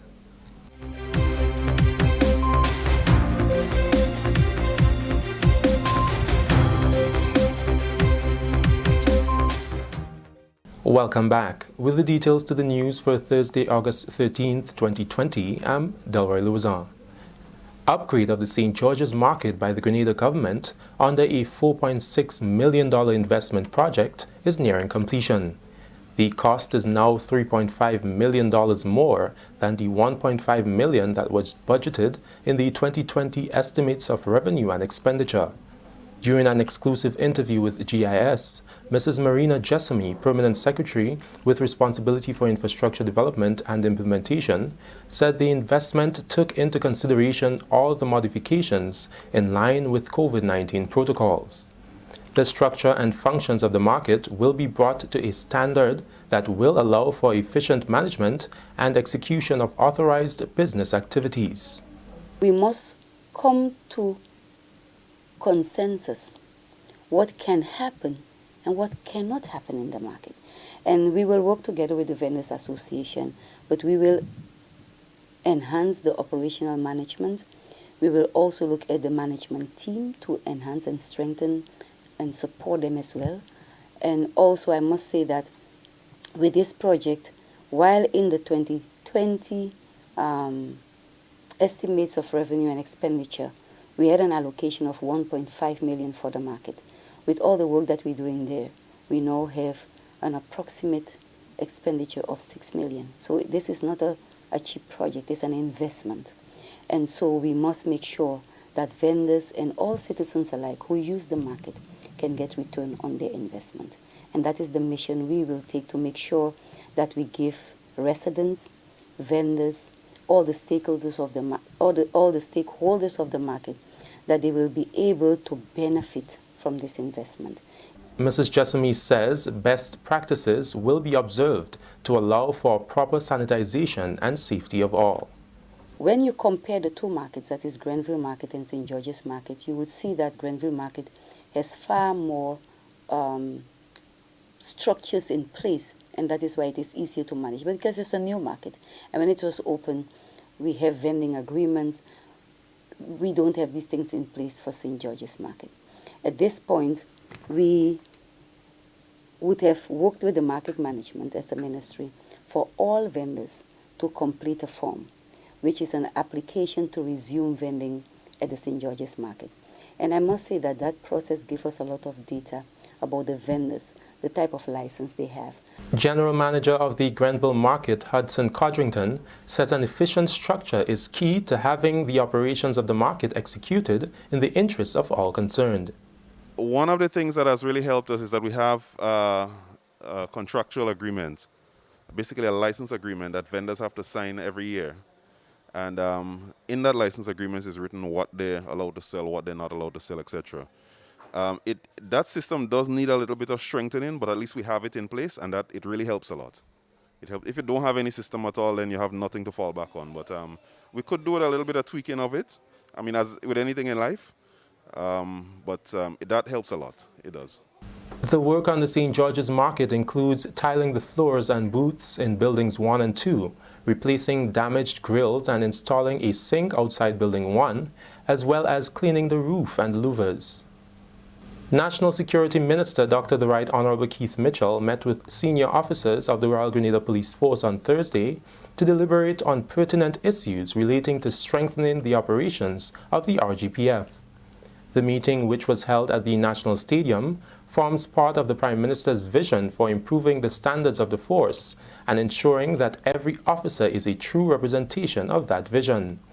In his brief remarks to the senior ranking officers, Dr. Mitchell stressed that each officer has a major role to play in the implementation and adherence of laws in the country. Police officer and leadership, police officer generally, but particularly in the area of leadership, is a mini psychologist in his own right. In other words, the law says certain things that you have to do with certain behavioral patterns displayed.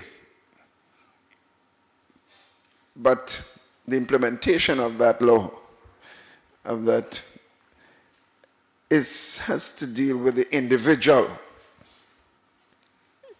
We have seen incidents in bigger countries where one approach in solving a problem could have led to normalcy and an atmosphere of civility. And another approach could have led to the death of individuals and major social problems emanating. In other words, one action or actions of a few officers can have enormous political, economic, and social consequences for a whole country. Dr. Mitchell commended the officers for their commitment to maintaining stability and safety, especially during the COVID-19 period. So your role has to be a very crucial one. And I believe that the role that you played in this recent period was certainly must be complimented and commended. Prime Minister Dr. Keith Mitchell, Acting Commissioner of Police Edwin Martin, ACP Michael Francois, and Deputy Commissioner Franklin Redhead led a question and answer session during the meeting. Minister for Social Development Honorable Delma Thomas says her ministry will continue to make social interventions at the community level in the coming weeks with the launch of 2 psychosocial programs. Men's Box and Sisters Keepers will empower both men and women to cope during the COVID period. The programs will also focus on ways women can manage violence in the home and how men can reduce the statistics in the court system. The overall aim, according to the minister, is to build community resilience, since counseling by itself may not be effective. This project will provide targeted community members with essential skills to navigate conflict situations, to facilitate community members' capacity to reframe negative responses into more positive and meaningful ones, thereby reducing the issues that we're seeing happening at the level of the community, to reduce the amount of young men entering the court system, to empower our young men with the necessary life skills, training to reduce negative interpersonal responses, to strengthen and train women and girls to manage violence in their homes and communities, to empower women and girls to protect each other, to build a community spirit by bystanders mobilization. Minister Thomas says the interventions will also address child sexual abuse cases and male criminal offenses. It is important that we make necessary intervention to curb them and thereby building community resilience. We are of the view that our nation's wealth is its people. As a ministry, we are in the process of finalizing a number of additional programs. So we have the counseling unit and that is ongoing, where we have a hotline that provides 24 hours counseling. But Mr. Speaker, we realize in this time we need more than just that 24-hour counseling. We need intervention at the level of the community. This is the National Report. The news will continue after the break. Protect yourself and our community from COVID-19. Wash your hands frequently with soap and water for at least 20 seconds. If soap and water are not available, use an alcohol-based hand sanitizer with at least 70% alcohol. Use a tissue when blowing your nose, sneezing, or coughing. Immediately discard the tissue properly and wash or sanitize your hands. Avoid close contact with people who are sick. Let's do our part to ensure that each and every Grenadian remains healthy. To stay up to date, visit the Government of Grenada's webpage or the Ministry of Health's Facebook page. For more information, contact the Ministry of Health's hotline by calling 53-VIRUS. This has been a public service announcement brought to you by the Ministry of Health. Welcome back. The Grenada Food and Nutrition Council and the Climate Smart Rural Enterprise Development Project, CSIEP, on Thursday engaged extension assistance of the Ministry of Agriculture in a COVID-19 backyard gardening initiative. Here's an update in this Mina Booker report. 10 extension assistants from the Ministry of Agriculture and Lands participated in a special session organized collaboratively by the Grenada Food and Nutrition Council and the Climate Smart Rural Enterprise Development Project CSIEP as part of the COVID-19 Backyard Gardening Initiative. The training, which was held at the Produce Chemist Lab at Tantine, forms part of the knowledge-sharing process on the benefits and utilization of selected crops in the preparation and consumption of healthy meals. The extension assistants will be able to use the information as they provide technical and other support to the beneficiaries of the program. We are approaching the implementation of the Backyard Initiative with a kind of holistic view, meaning that we believe that we cannot provide that level of support and achieve the objective, which is more or less proper nutrition, safe and healthy nutrition at the household level, without the individual beneficiaries knowing exactly what are some of the nutritional content of the materials in terms of plants that will be provided to them for the backyard gardening. So we thought it very prudent that we provide you with those kind of information, basic information, that will assist in you providing that kind of support to the beneficiaries under the program. That's Mr. Gabriel Clark, agronomist and unit coordinator at CSIEP. The COVID-19 Backyard Gardening Initiative will support 500 vulnerable households along with support for geriatric homes in order to promote healthy eating and access to food. The training was facilitated by Ms. Gardina Savory, community nutritionist at the Grenada Food and Nutrition Council.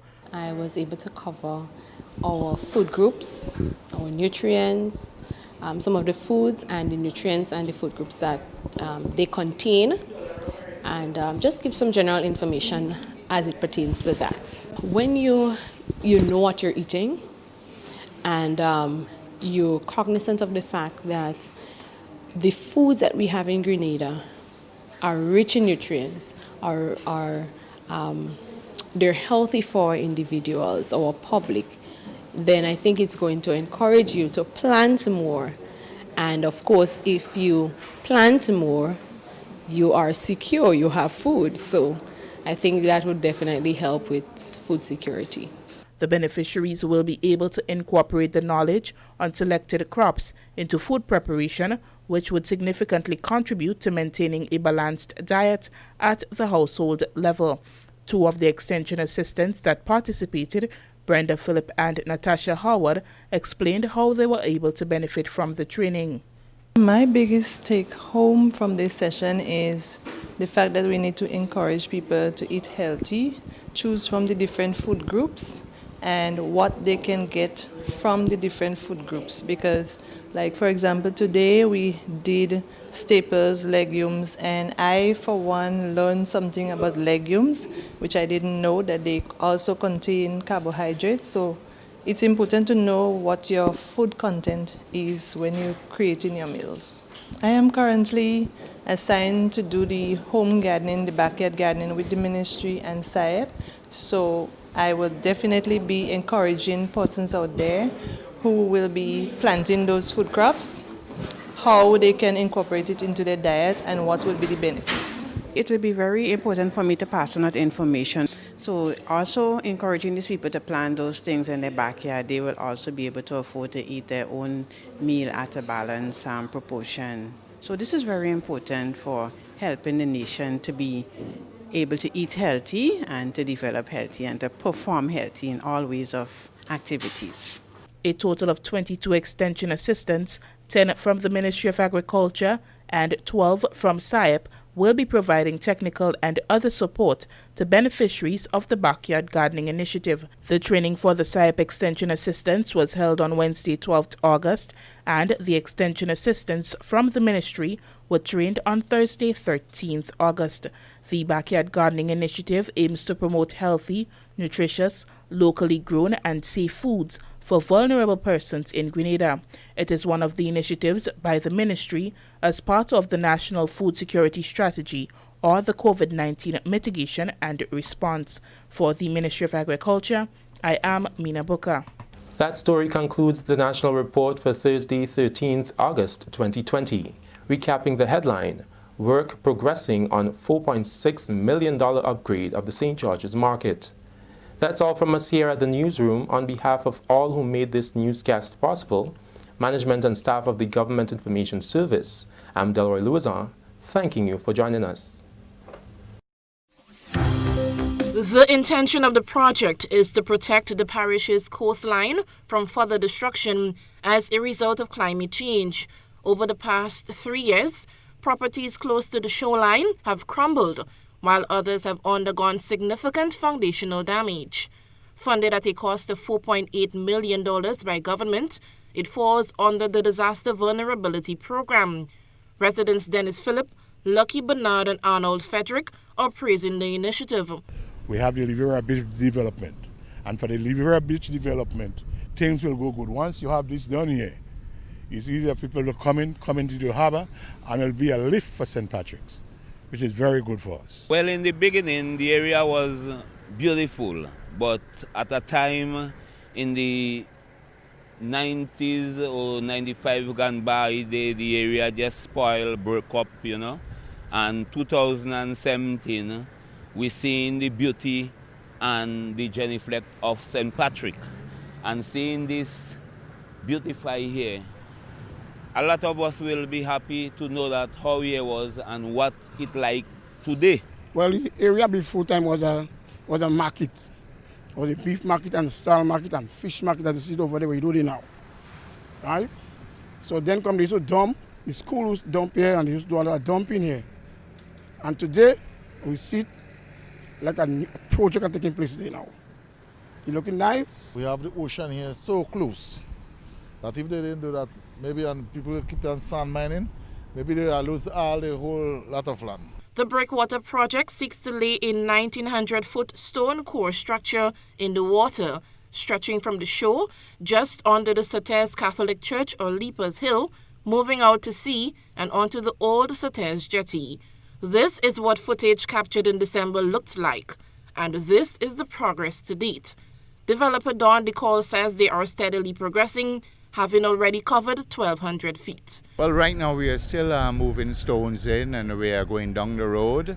We have to get past the end of the dock, so perhaps you can take a picture from the dock and see.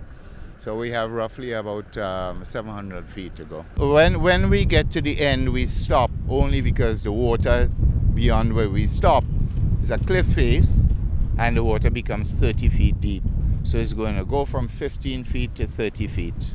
Yes? So no need to fill it so that you have a proper passageway to get from the outside in to get into the bay, which could take any size ship really.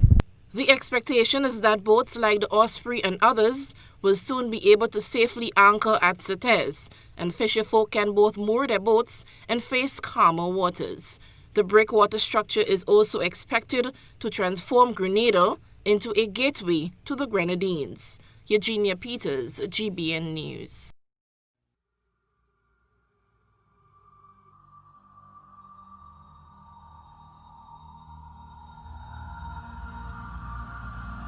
Wow! Do you see what I'm seeing? The beachfront at the Sates Bay is back! This is what the bay looked like last year. Now, do you understand my amazement? This huge destruction caused by the lashing of waves against buildings and the seashore is the reason why the St. Patrick Breakwater project was given urgent attention by the Keith Mitchell-led administration in 2016. Since then, the project has been progressing smoothly and proof of its effectiveness is evident. The project falls under the government's Disaster Vulnerability Reduction Program. The $4.6 million project sees the erection of a 1,500-foot breakwater structure from the shore towards the old jetty, which is expected to calm the water heading into the shore and lessen the damage to the seafront. So far, so good, says project contractor Don Decall. And we are pleased. We can see that the beach has come back. We can see that new beaches are being built on the Leapers Hill. The water has certainly calmed down, and I see that the fishermen are now using the bay even to grow sea moss. Government is particularly pleased that the project, though not yet complete, is already reaping results. Recently, Parliamentary Representative for St. Patrick West Honourable Anthony Boson and Works Minister Honourable Gregory Bowen paid a visit to the project site, and they were amazed by its progress and the transformation of the area. As we all know, this was an area that was under serious threat and coastal erosion, and the government has seen it fit to provide the necessary funding, albeit under very difficult circumstances, to undertake this project. We have seen tremendous transformation since then, as you have noticed. The beach has returned. The fishermen are happy, the residents are happy, and therefore I believe that this is just the first phase of what could be a transformative event for St. Patrick, the breakwater, because once the area is calm, the coastal area is preserved, and we create what we call an environment for yachting, then we can see further development taking place. So I'm very excited about the prospect of future development as a result of this first phase of the breakwater, which is primarily an environmental project, but we will have to go beyond that. This project in particular, with the PPP, is really doing well for this area, and our boats and things will have a place of shelter, talking from the fisheries department, as well as the development that the minister has already mentioned. Since the project commenced last year, the contractor and his team has worked constantly, weekdays and on weekends, to meet the proposed deadline. Contractor Don Decall says the project is still on schedule. Well, we have until the end of August to complete the project. I think we are well on schedule at this point in time, and we should get it done by that time. There's probably maybe about 400 feet remaining for us to complete the project. Residents of St. Patrick, especially home and business owners close to the seafront, were forced to spend thousands to build barriers to protect their property. Fishermen were deprived from hauling their boats onto the shore. Some could not even make it past the rough waves to earn their livelihood. But now, this has all changed. Do you see the boats on the shore? Children swimming in the now calm water? State of Affairs has already brought you 2 updates on this project, and the responses from the people remain the same. They are indeed happy to have some normalcy back in their lives and look forward to the future developments that the project offers. Everything is positive. I'm yet to hear someone express a negative view about this project. Everybody is saying how this project is a very important project, a necessary project. And as I said, it could be a catalyst for other things to happen. And I'm saying the excitement is there, and people are looking forward to what next. Yes, I see improvement. I mean, the seashore to the far end of the usually used to be very rough. Yeah. Very, very rough. But now you see it's calmed down because they already cover a whole area. I don't know what amount of distance, but it make inside up to that area very calm already. I hoping that they continue to reach down to the end of the jetty so that the whole beach side here, all by the fish market here, gonna be much calmer. And looking back at the sea, it goes back a lot. So it's a good thing for St. Patrick. Well, the water is coming in back there, it's in the septic tank and coming in. No, you could work because they could not pass in the back, they're walking. I think it's a good idea because right now you could see the effect of it. It used to be so rough, especially up there. The water used to be banging on the rock up there. Right now you could see cool down a bit and the beach come nice. And I think it's already a good focus. When it complete, you're going to see all who condemn in it. When it complete, they're going to see really what they're doing there. We spend a lot of money on trying to protect it, but every year it keeps on getting worse and worse. So we had to pray for the government to do that project. The beach, you have more room there to do anything you want to do there right now. You have space, the water not coming and touch the buildings. Especially to the shore. Right. Especially to the shore. But no, it's pretty okay. Pretty okay. I mean, I happy that they continue, and I just hope that they do everything that they have planned, so that the southern fishermen and maybe other fishermen in Grenada may benefit. Now, I myself, I have a trawler as well, and I hoping that what they said they will do, once they continue, my trawler will be this. And if you look there now, you hardly see what you can really do, because the sand come and cover up everything. And to me, well, yes, as far as they get the break out, the water go down, the less pressure coming in. Yeah, less pressure. Like many, Minister Boson is looking forward to the completion of Phase 1 and the start of the second phase. We go into Phase 2, which will be more of what they call a commercial type operation. This is mainly the utility in terms of protecting the environment, protecting the coastal area, but we want to go beyond that. But we have to get a cooperation of even private participants, investors who may want to come in and partner with us. Whether you take a bird's eye view of the St. Patrick Breakwater project or you're just taking a photo from the jetty, the picture will definitely tell 1,000 words about this project. For State of Affairs, I am Rakisha St. Louis reporting.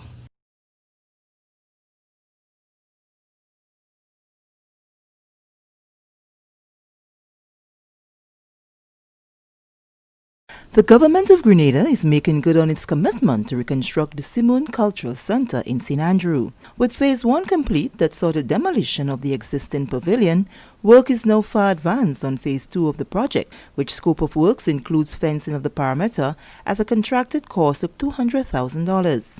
Our State of Affairs team accompanied Honorable Kate Lewis, Member of Parliament for the constituency of St. Andrew North East, on a tour of the project. The reconstruction of the facility, she says, is important not only for her constituents, but the entire country, as major cultural events were held at the venue prior to its destruction by the passage of Hurricane Ivan on September 7, 2004. Minister Lewis outlined the scope of works already undertaken and highlighted the fact that already a number of young men from the area have gained employment from Phase 1 and 2 of the project. And what we are seeing here is actually the second phase of the Simone Cultural Center project. Last year we did the first phase, which was the demolition of the old structure. So in the second phase, the fencing of the grounds for the cultural center. It is important that we fence before we start the construction because we need to protect the materials and everything else that will be there. So what you are seeing happening now is the preparation for the actual fencing. So you'll see some of the holes been dug and the poles been planted or so. But this is the second phase. So far, the contract has already been signed and the work is taking place. The contractor is on scene with some of the workers here. We expect to have, throughout the whole project, over 20-30 persons involved on a rotation basis employed in the fencing phase of this project. The estimated cost of this project is almost $200,000. We had budgeted over $300,000, but based on the work that has to be done, it's over $200,000. Due to the number of years that the site has been left unattended, community members have used it for their personal interest. One such interest is that of a mechanic. While this is so, Minister Lewis says dialogue has already been had with the individual, who has since given the commitment to remove the derelict vehicles from the site well in advance of Phase 3 of the project. Yes, because the area seemed to be abandoned for quite some time, we have a mechanic set up here where he usually would do his mechanic work. But what has happened, we have already spoken to him. He's cooperating very well and has planned and is prepared to move the vehicles as soon as we are ready. The Seaman Cultural Center will be upgraded from what it was initially to a more modern facility with a number of added amenities. The Seaman Cultural Center will mean a lot for us in the community of Paradise and Seaman. We have seen, myself growing up in this community, the economic benefits that the Cultural Center brought to the residents of this area, being able to generate an income with the amount of shows, the cultural activities that would normally take place here. So I know everybody is happy, even at the national level, because it signifies, the interest and the importance of culture to us as a people. And I'm happy that, we are well on the way to bring back our Seaman Cultural Center. We are going to be doing a modern structure, a climate-smart building, catering for the needs of everyone. Of course, we want to maintain the traditional aspect of it, where we had the pavilion setting. We're going to have that again. We will have downstairs a pavilion, office spaces where we can have skills training for our young people within the surrounding areas. Well, the intention of this project is to bring back the the Melody Papitet semi-finals back to Seaman where it really belongs. Everybody used to look forward to that Sunday, that Carnival Sunday where you had the Melody Papitet semi-finals, and I myself looked forward to it then, and will be doing so now. Phase 2 of the project has been contracted out to Kurt Rennie. He spoke to the scope of work already carried out and the importance of the project to the people of the community. The project has started this week, making it 3 weeks, right? And so far we are in the phase of casting the poles. We already dig the hole, dig the trench. Right now we're in the casting phase of the poles. How many men do you have with you to execute this job? At present we'll be working on rotation, We'll try to do it in phase. So in this phase we have at least 8 men. And the next phase after, which is pulling up the fence, we'll hire a different set. So in all, it might come up to about 40 workers. The perimeter is 1,700 feet, which will be included barbed wire, the casting, the footing, and fencing. So that's basically it. Are you the ones who be erecting the gates at the front as well? Basically, no, the project manager, he determines where the gates go, and we establish it. I'm also seeing some excavation on the sides for the roadway and so. Basically, the roadway is access to the people in the village in the back. So they give them one entrance on this end and then the next one on the end, which is accessible for them. To ensure that residents are not affected in any way by the ongoing construction, 2 access roads have been opened. Usually the residents would pass through the Seaman Cultural Center area to get to their homes. But we did not want to disadvantage, and as a result of that, 2 new roads have been worked on presently, as you can see, so that they can gain access, one at the front and one at the back. So they have 2 roads in which they can use to access their homes. The residents are extremely happy because they know what the Seaman Cultural Center could do for them in terms of, the economic benefits they will receive. They are actually excited and cannot wait for the project to really come on stream and be completed. One resident spoke of the importance of the project. I feel good about that. It's good to have the community center in Seaman. To build the place, Seaman need to develop. You need to have more activities going on in Grenada and more. The draft plan of what the Simon Cultural Center and its environ will look like on completion will be unveiled to the community ahead of commencement of work on Phase 3 of the project. And that's the state of affairs. I am Sherry-Ann Noel. Stay up to date with all that's happening with the new National Party, NNP. Send us a message via text or WhatsApp on 405-8683 with your name, email, and constituency. Stay in the know with NNP. Get updated.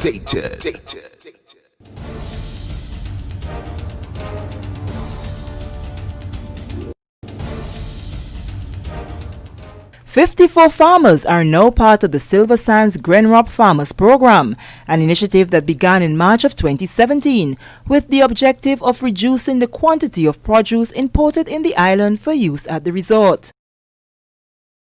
The Silver Sands Farmers Program, a joint venture between the Silver Sands Hotel and Grenrop, which began with 35 farmers in March of 2017, has now increased to 54 farmers. Culinary Director at the Silver Sands Hotel, John Louis Brocardi, is pleased with the progress of the program to date. During a recent visit to some of the farms with the Government Information Service, he reviewed Phase 1 that included farmers mainly from the St. Andrew Parish. Well, we kept on pushing in St. Andrews and some of the parts of St. David, the higher parts in St. David's. St. Andrews has progressed quite a lot. We've been steadily purchasing from them now for the past month and a half to 2 months, actually, since about September. As of now, we're buying about 4,000 to 5,000 pounds of produce a week from those farmers, which is good. We still need to push because we had rain, strong rains a few weeks ago, so we lost some crops like zucchini, yellow squashes, tomatoes. So we're replanting that. I think it's part of the trial and error, see what we need to do and where we need to improve.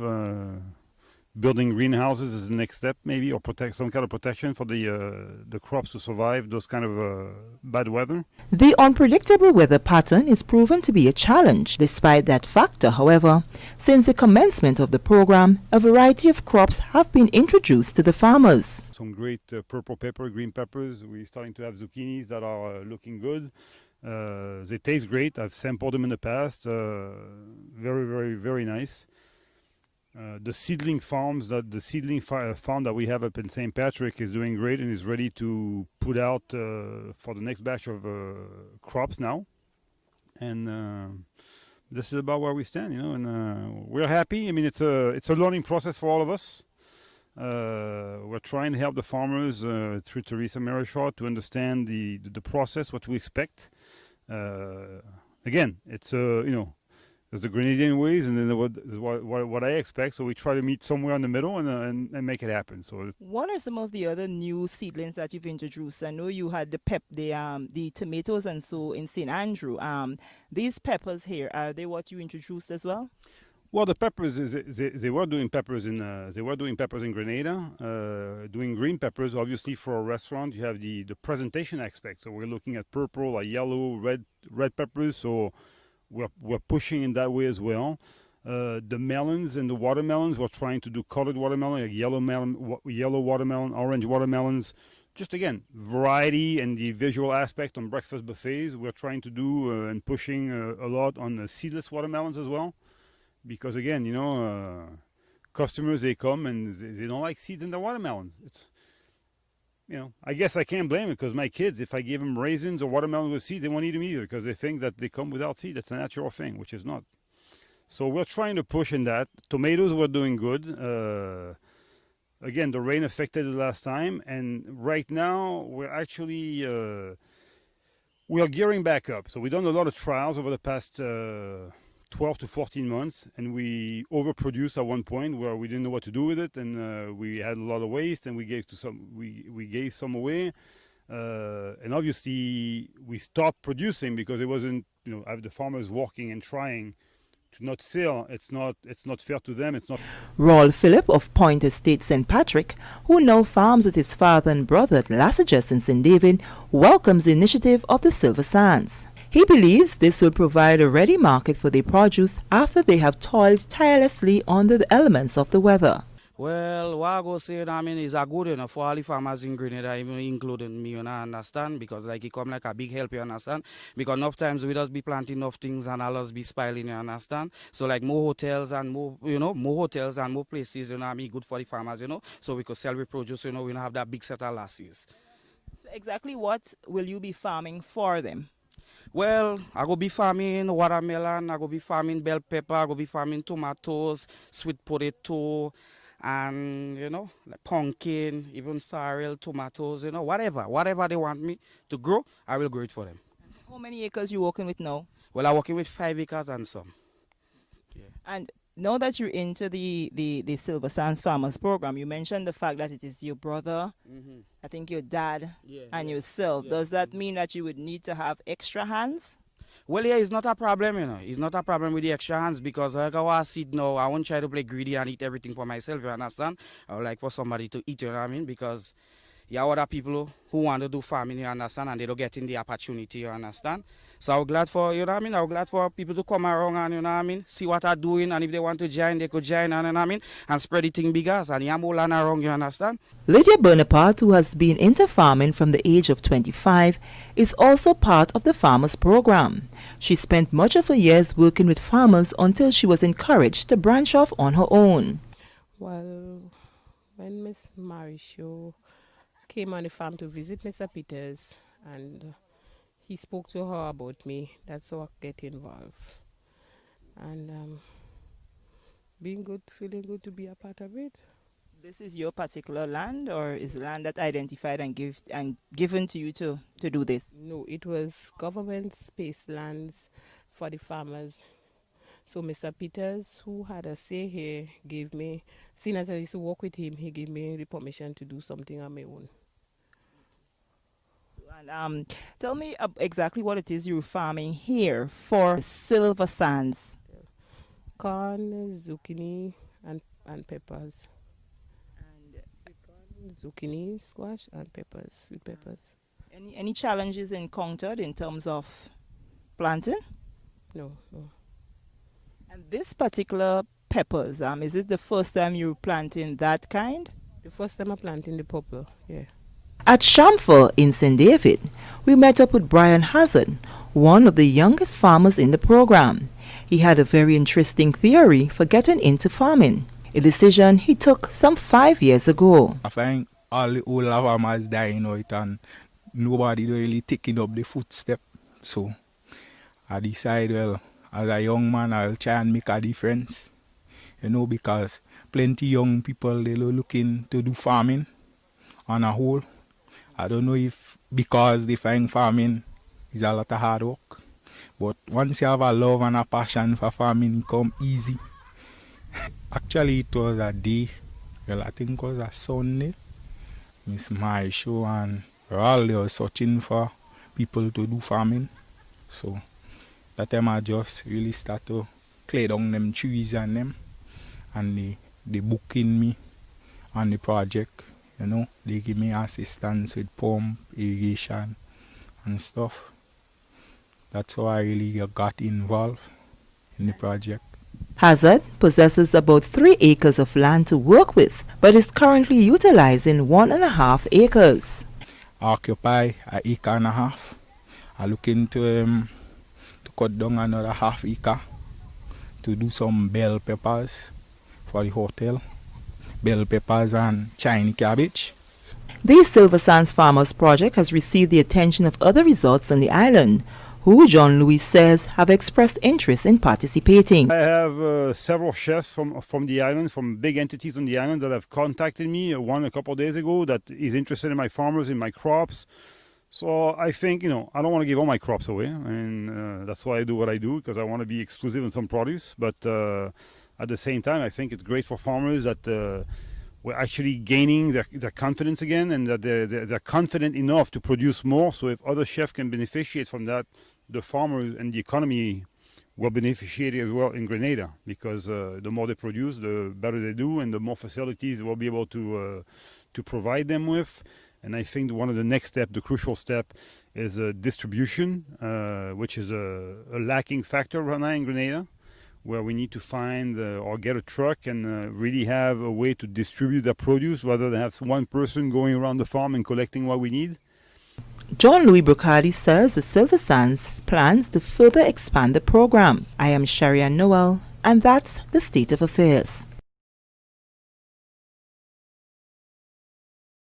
Stay up to date with all that's happening with the new National Party, NNP. Send us a message via text or WhatsApp on 405-8683 with your name, email, and constituency. Stay in the know with NNP. Get updated.